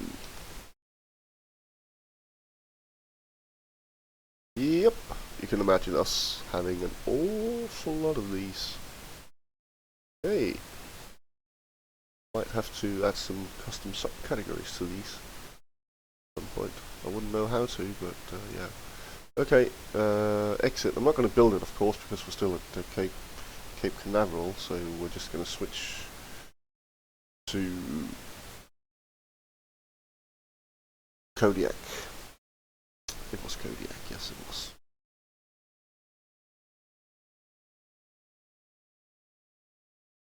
Just one thing, I want to update my mission log and see when are we going to launch the... Oh, we did cancel that as well, yes. Oh, my memory, man. Short-term memory. Pitiful, pitiful, pitiful, pitiful.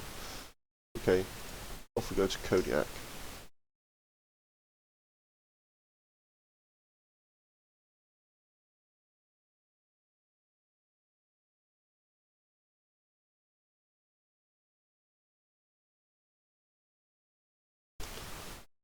And Europe, again, got no use for it.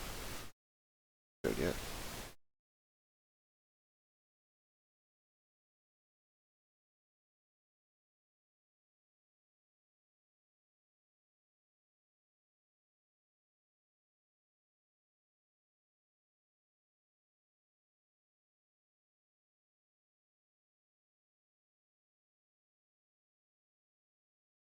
Go, Kodiak all loaded up. Let's build something.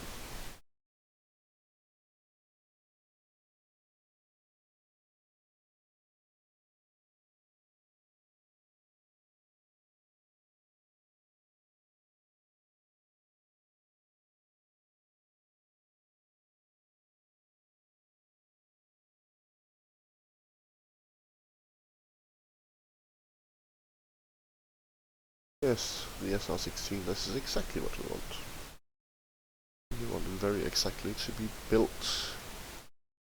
Of course, it's not going to take 9 days and 19 hours, it's going to take 68 days and 18 hours. Which is basically 69 days, give or take. SR-16. Only 1D. Low space pose. Kodiak.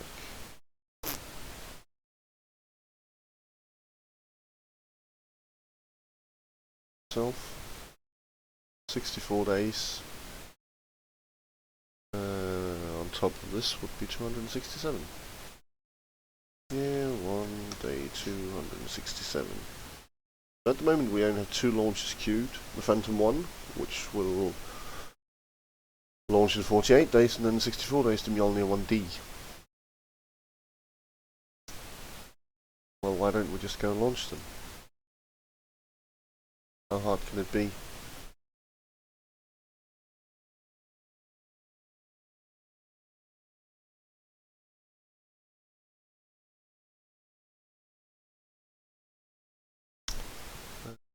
Cape too.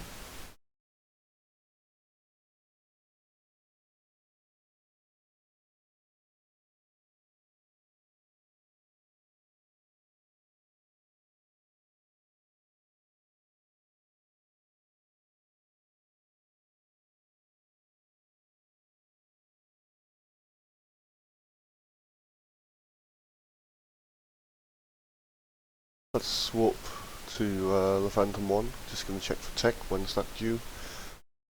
Yeah, we did go for early avionics first. It's going to be a while. So yeah. Hope you're not epileptic. This is going to take quite a while to roll out as well, so we might be in for a daytime launch.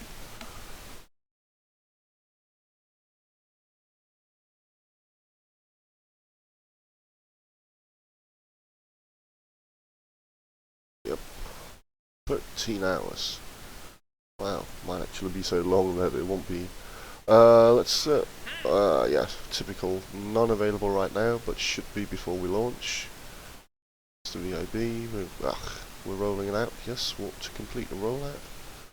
No, it's going to be a lovely daytime launch, and we're just going to nib in here and see still nothing. Contracts. Well, of course, we'll get the orbit contract unless something breaks down. Hopefully won't. Let's see again. There we go. Sounding rocket medium. We're definitely going to get that 390. I say definitely, provided nothing breaks down. We're still going to take it. If nothing else, our sounding rocket up in Kodiak should take care of it. 2600? No, we're not going to get that. Okay. Fingers crossed now. This is a big moment for us. So this is where we're supposed to make it into orbit. Supposed to.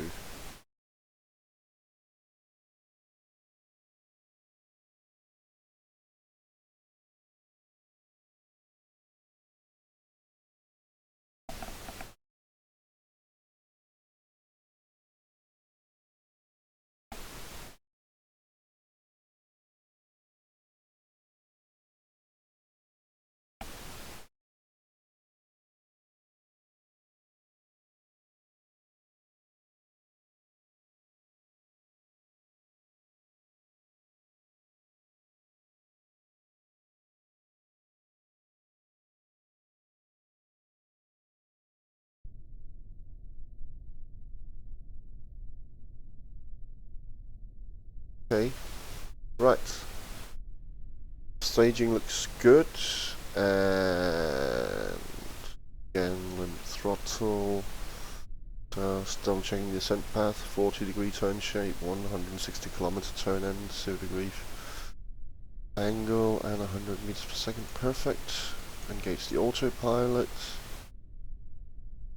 Check thrust, and 3, 2, 1, launch. And spinning up, and there we go. Off we go. And a lovely lag spike.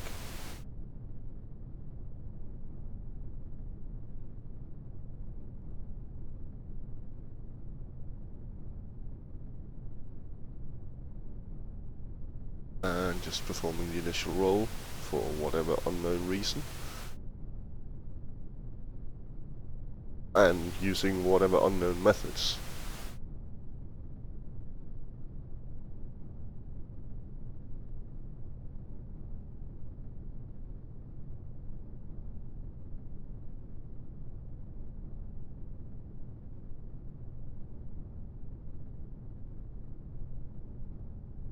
Sequence initiated. Launch command issued for ignition. Second arm retracting, launch command issued. You can see the engines firing, ramping up. Okay, getting close to starting our gravity turn. Turbo pumps are at flight speed, standing by. There we go, lovely turn. Jeff Williams, Alexei Ovchinin, and Oleg Skropochka launching to the International Space Station.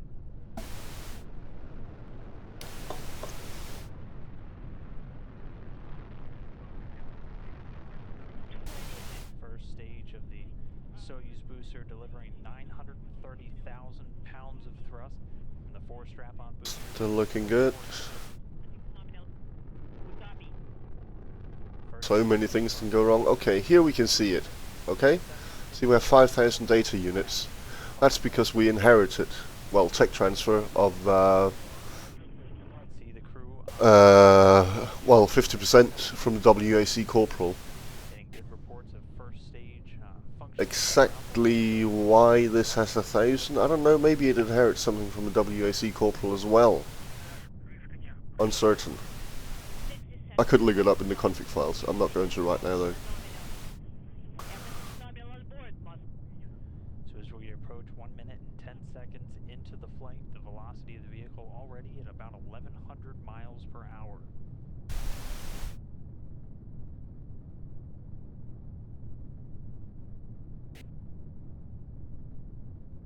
Again, everything continuing to go well with the ascent, lasting just under 9 minutes until these. Slowly picking up data units for the ASICs. Well, we're not going to burn the engine for the full duration that it can do, the rated burn time.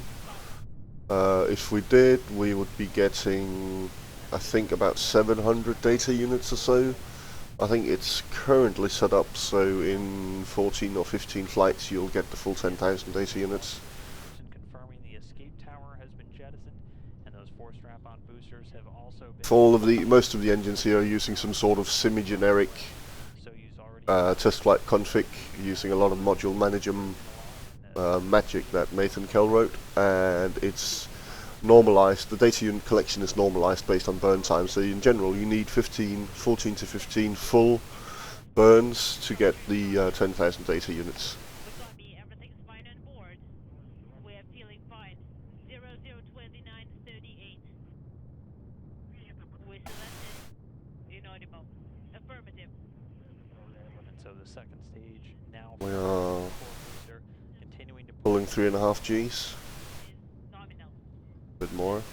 Confirmation now. The launch shroud has 20 seconds left. Soyuz spacecraft itself. Check up here, you can see it's yellow, and you can see it actually takes more than a second for it to tick up. So we are actually at below speed 1. Just a little over 3 minutes. This is not real time, this is slower than real time.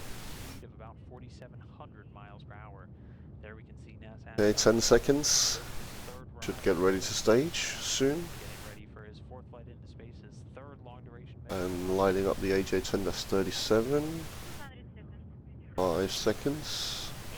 4, 3, Second stage continuing to perform. 1, and Rocket measures 50. stage. 13.5. And fire. And good ignition.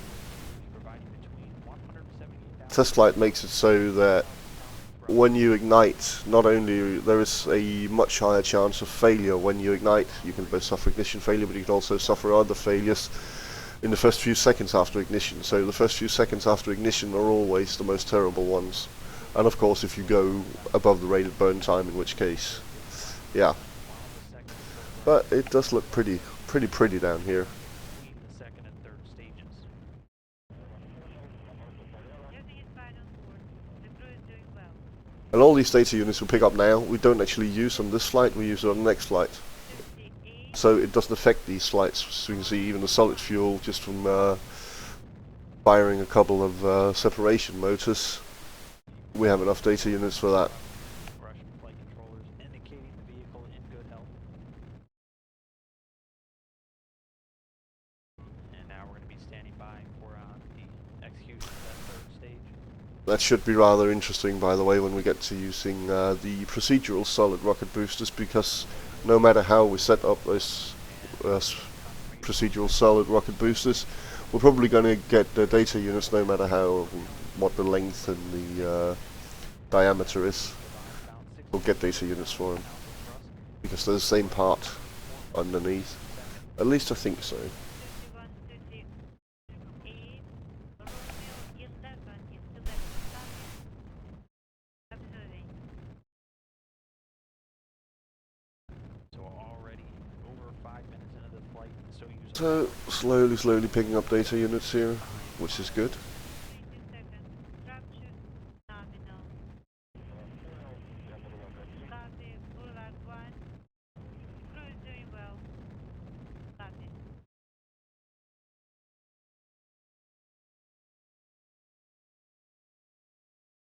Orbital speed 3,100. Far away from the KSC now, a couple of 100 kilometers. Climb to orbit is going to fire until about 8 minutes. 143 kilometers up, About edging closer to 0 degree pitch. until the third stage is done with its job. At that point, the single liquid fueled engine will cut off and drop away. This is still a bit hairy. I'm not talking so much because I'm still a bit nervous about this. I always am because something can go wrong, especially this early on. Good health and making their way towards the International Space Station.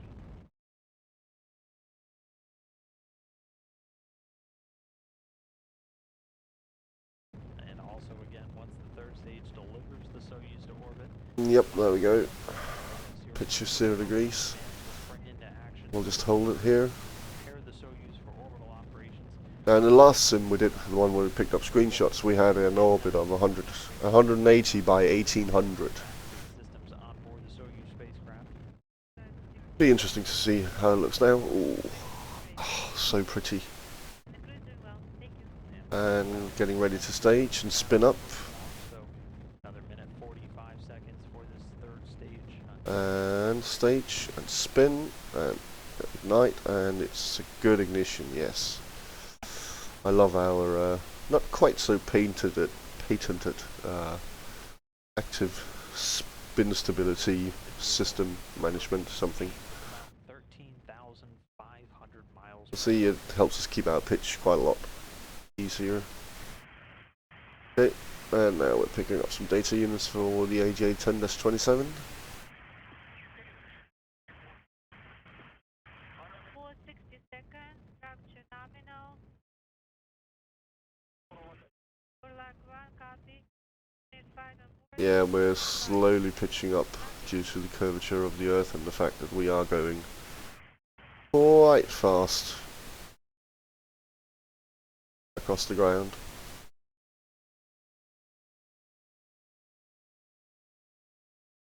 To the tune of 4 kilometers per second, perhaps?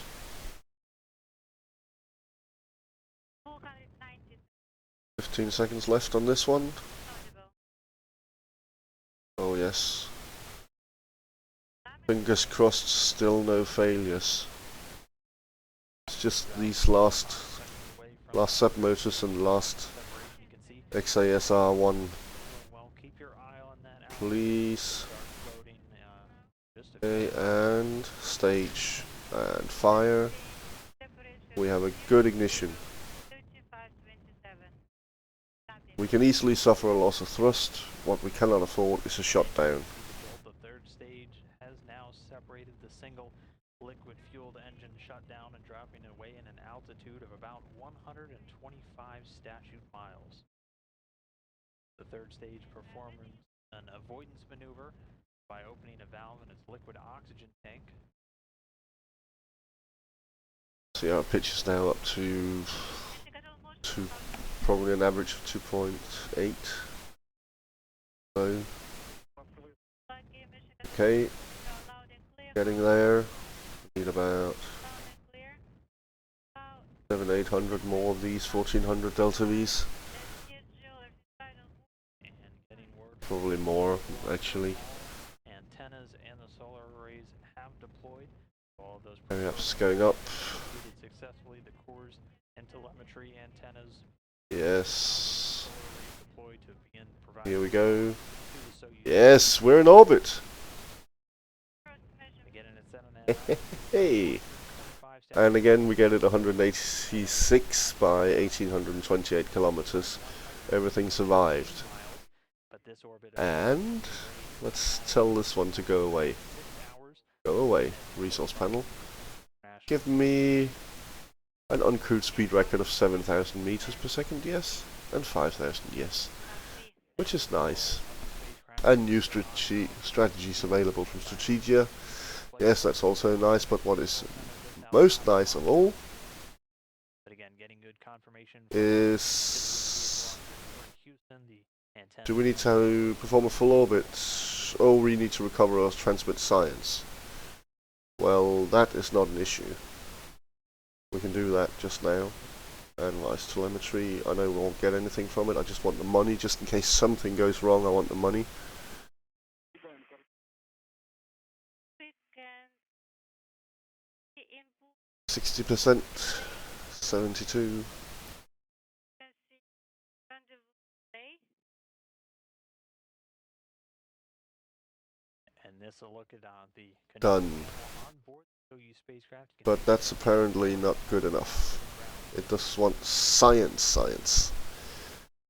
Telemetry is not good enough. I want temperature. Temperature's hiding in here. Now I can just clip into it and do it. So yes, instead of waiting for a new biome and science alert to pop up because I forgot to set my action groups up, I'm gonna go in here and say hello, Mr. Thermometer. There we go. Let's. If I can hit it. Again, the flight controllers in Mission Control Moscow No. responsible for oversight No. of the Soyuz Yes. spacecraft, which has made it a flawless Transmit. into orbit. Jeff Williams, Alexei 32%. 50%. and ready for their racetrack around until they catch up with the International Space Station for their docking. And there we go. And From now. money in the bank. Yes. This was perhaps a bit stupid, but I don't know. We lost 1262. We should have probably fitted it with parachutes. I forgot. Stage recovery would have saved them then, but I forgot. More strategies available, because that was a lot we got from that. Okay, we're gonna do. We have enough for 10 hours and 54 minutes. We have an orbital period of 1 hour 45, so it should be fine. We need science over tropics and over mountains. So goodbye contracts window and hello science alert, which will stop the warp when we're now warp. Wait. That it will execute to catch up with the station. The first Should we just check how things look here? PM Central Time, and another one coming at the So at 5:56 p.m. They'll execute 2 more. I don't know where this is actually. Rendezvous and docking period will Barbados or something? and executing a number of KSC's here. in We might get jungle over Africa. I'm uncertain. docking again scheduled to take place at Uncertain. 10 p.m. Central Time tonight. We'll just speed up and see when science alert wakes us up. And there the other stage is dropped. And we have another contract. Yes, because we did get this, and that's free money. Oh! And that's it. Didn't make it. I wonder what that was. Shores, perhaps? Because I did not get shores from the sounding rocket, no, because it had issues. Okay. Yes. 4.5 science. And altitude record of 600, yes. Yes, we did just do these. Oh, yes, because... Okay, now you're confusing me. You say we're connected, but you say we have no comms devices. I say you're being silly.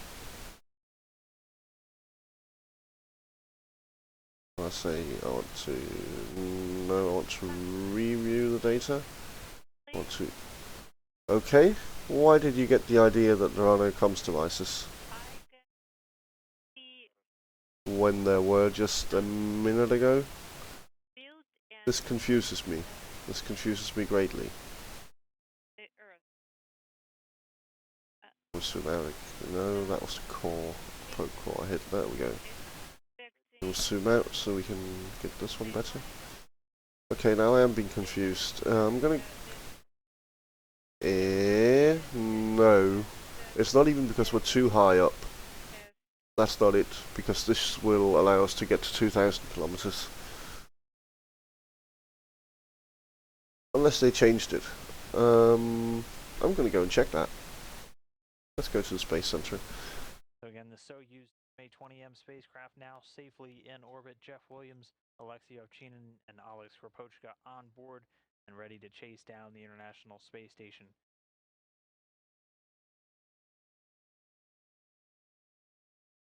Mm-hmm.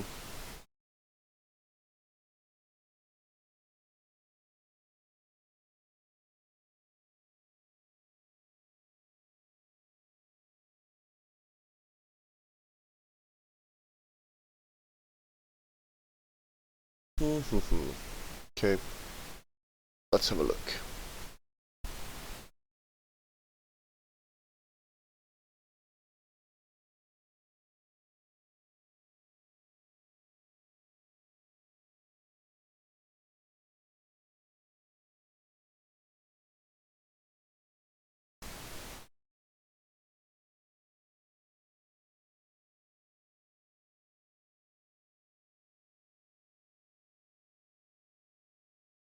But still, we're only 600 kilometers up. Here's the sound rocket telemetry unit, and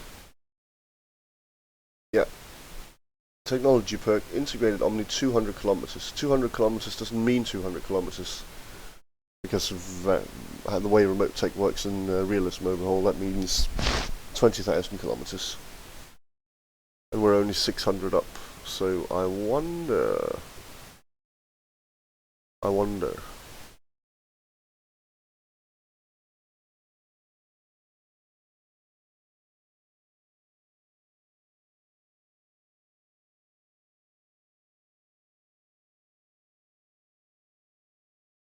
Uh-huh.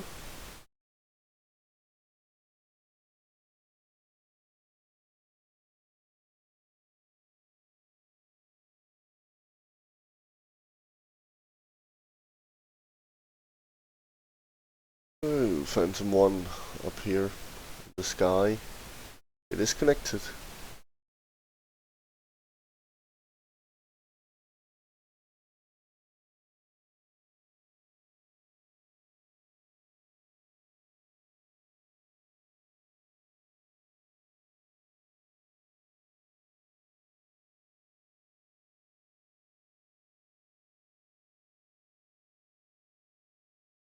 And we wait.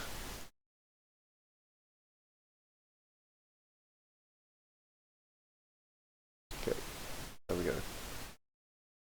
I don't care about insufficient avionics. They are of no concern to me. We are connected, we can see it here, we can see it in the map. So, let's hope it was just a temporary little glitch. Got the thermometer, review the data, send it off. Okay, now it wants to send. Good. And we're also tropics now. Nice, nice. Let's send that off as well. Okay. Okay, but we did not get any science for that shore's temperature. This is disconcerting, but I'm sure we'll get to the shores at some point. Anyways, oh yes, that meant we got the 15,000 from the tropics. Then we just need the mountains. And money for the altitude record.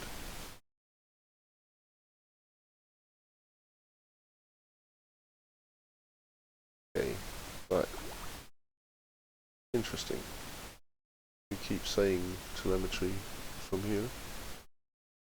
Very interesting.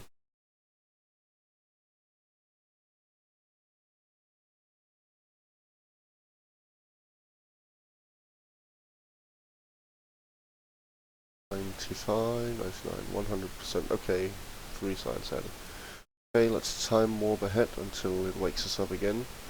Should probably be over some mountains. Hope we'll be connected by the time. We probably will be because we're pretty high up now. We're over 1,000 kilometers. Let's just actually stop the time warp here for a bit and check all our lovely money and see that that's the end of the altitude contracts on crude. Yes, it is. And I do believe 9,000 meters per second is also the last one for the speed record on. So off we go. Oh, what? And then no, because that was probably shores. First, gonna do speed 10 in case we catch some more shores around here. Now we're just above the water. Well, when you're going around at a fair lake here. The shores aren't really. We can have a couple of seconds to grab them. There we go. Give me that chem temperature scan and upload it and give me the science. 55 science right now. 257,000. That is good. Okay.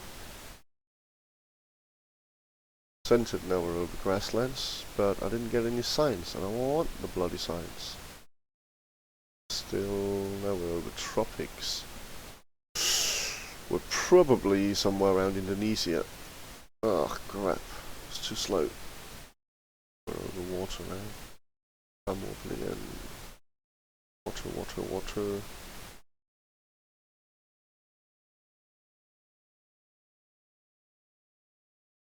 Yes, I don't know where we are. I really don't know. I'm gonna hover my finger here. So we're probably somewhere in the Pacific now.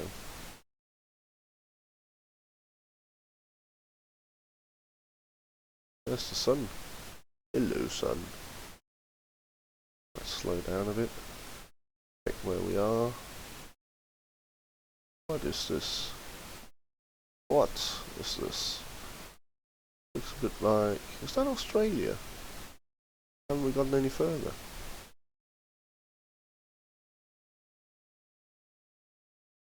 Should get some shores very soon.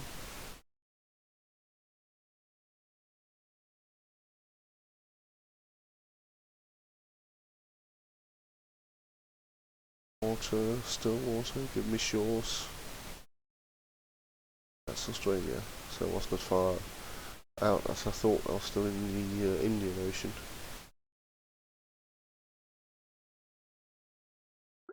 But, yeah, okay. Now give me the bloody science. Again, we're not going to time warp while we're transmitting data, because that doesn't scale with time warp. Okay, and we got our science from it. I don't know why it does that. It does that, and it does it a fair amount. That's just the way it is. Okay, so that must be a desert. Oh, we didn't get... no, of course not. We didn't get space above the desert from Vandenberg. And that's why we didn't send up another rocket from Vandenberg, because we could just get it here. And we have indeed. So, yes. Again, we didn't get any science from it, so we're just going to grab it and resend it. It's uploading telemetry.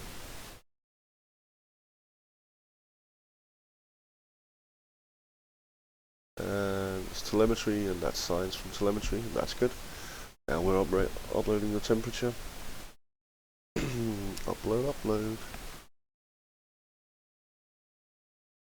And we get the science. So what we need now is just mountains. Just mountains.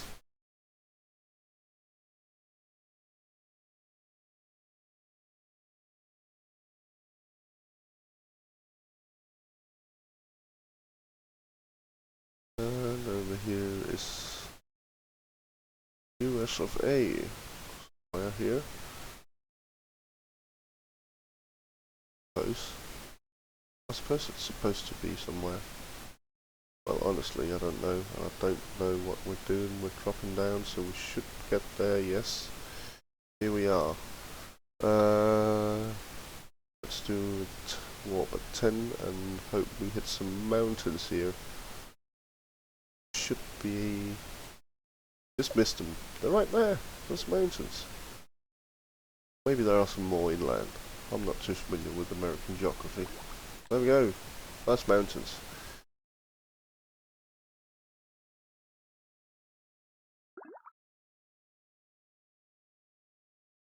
And that was... No, don't do that to me again. Honestly. Okay. Off we go to the Space Center and back. I need to figure out what's causing this.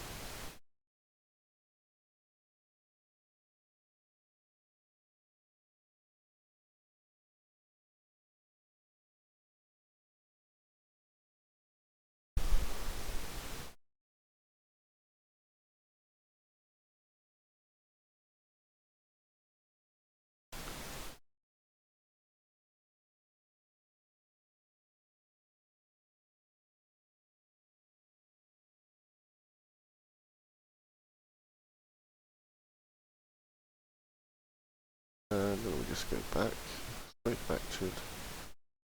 I really want to know what's causing this.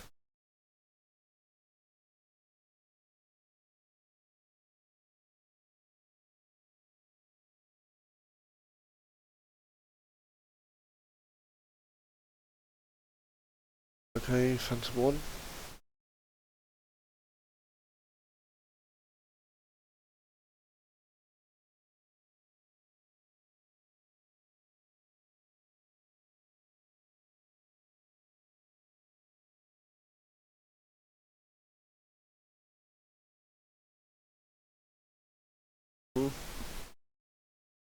Yes. Yes.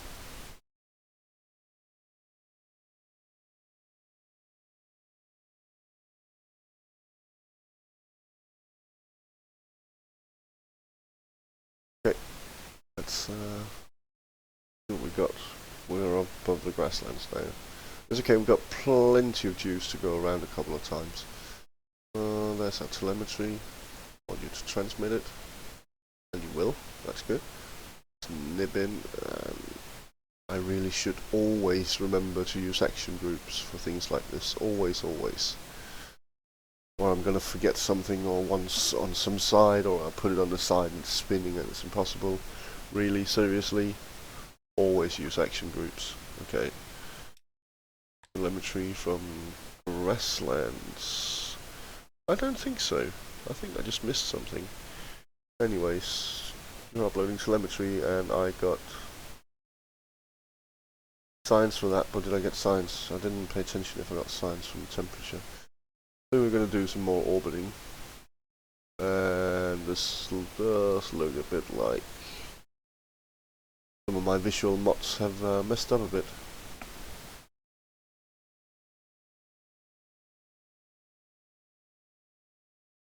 And orbit, orbit.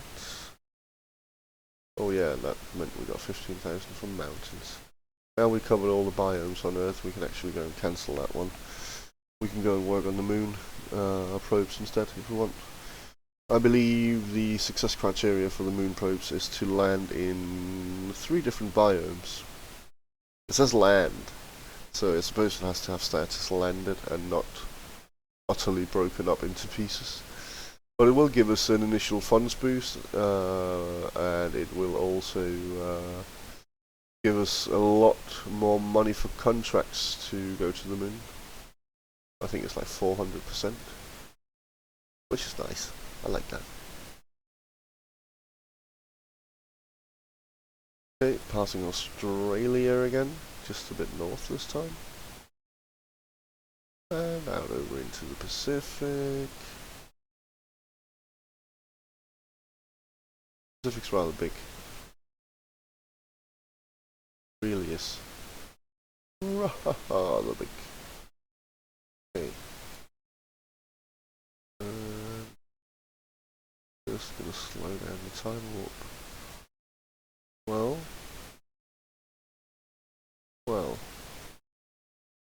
Where am I? Oh, I'm here. I'm not yet over the mainland. I thought I would be. But no, our periapsis is out here behind. Actually behind where we ascended. Which is not surprising, it often does that. Okay. And let's just speed it up with a bit more time warp until we get over here. And let's go down to time warp 10. Plenty of connection here, and hope we go and see some mountain sea. Just to see if something triggers. I'm just gonna slow down here. Just make sure that we don't have any data sitting in that stupid thermometer, which is right here. Oh, if we had, it would say review data, and we don't. It doesn't, so we don't. There we go. Yes, telemetry. Okay. Telemetry from mountains. Telemetry again. You stupid space center.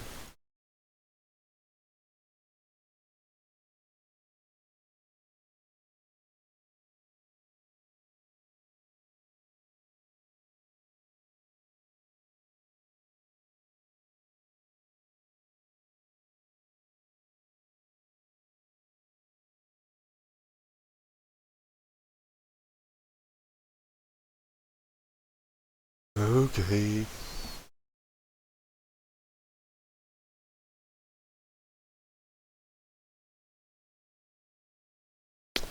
Right.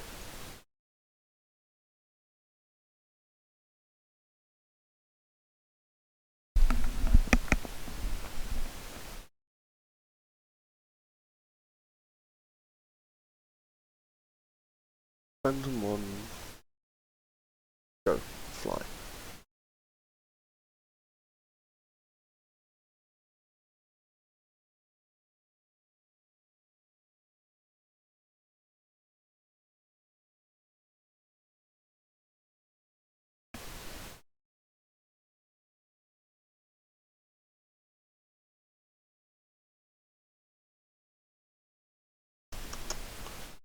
Yep.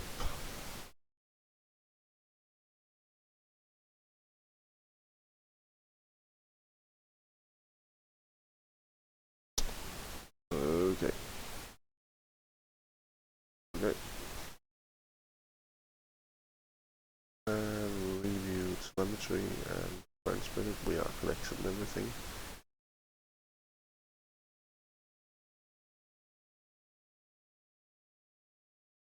We are in space above the mountains. So let's snatch this one quickly, lock the temperature. But now we managed to get to grasslands. Well, we should have. We're gonna go and see. We're gonna do another orbit.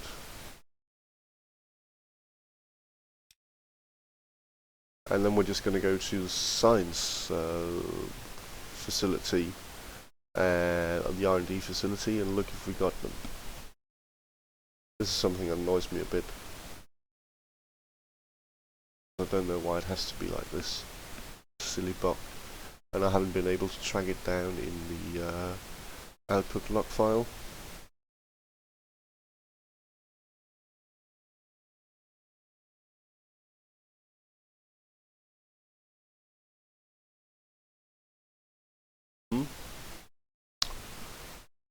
Okay.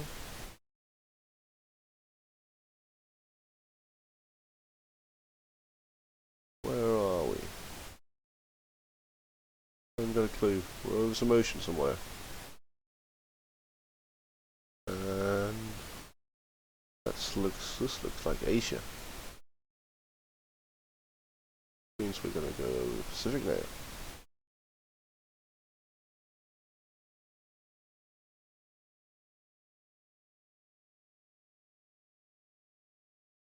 And our periapsis is somewhere over the Pacific, and it's 186, so we're passing it now. And then we're gonna go over the mainland very soonish.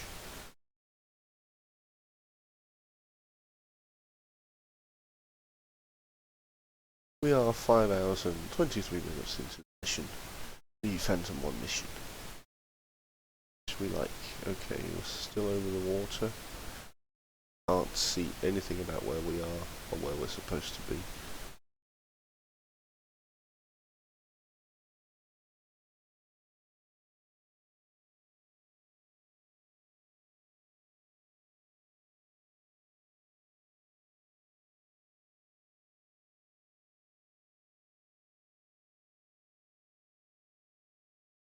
Still water.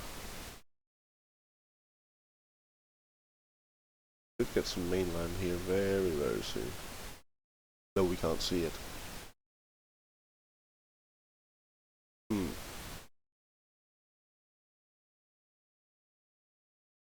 Water.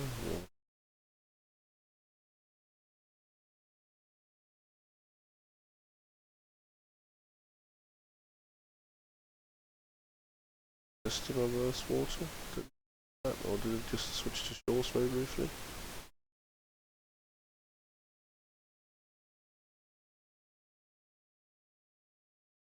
Yeah? I'm ever so confused and I haven't got a clue where we are.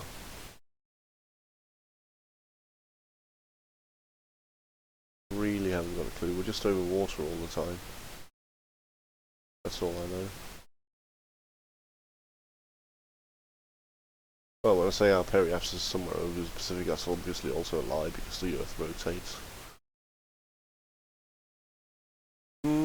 Well, let's just give it a nudge and see. Okay, Tropics Mountains, it's set there and we didn't trigger, so we should be fine. Okay, that's good.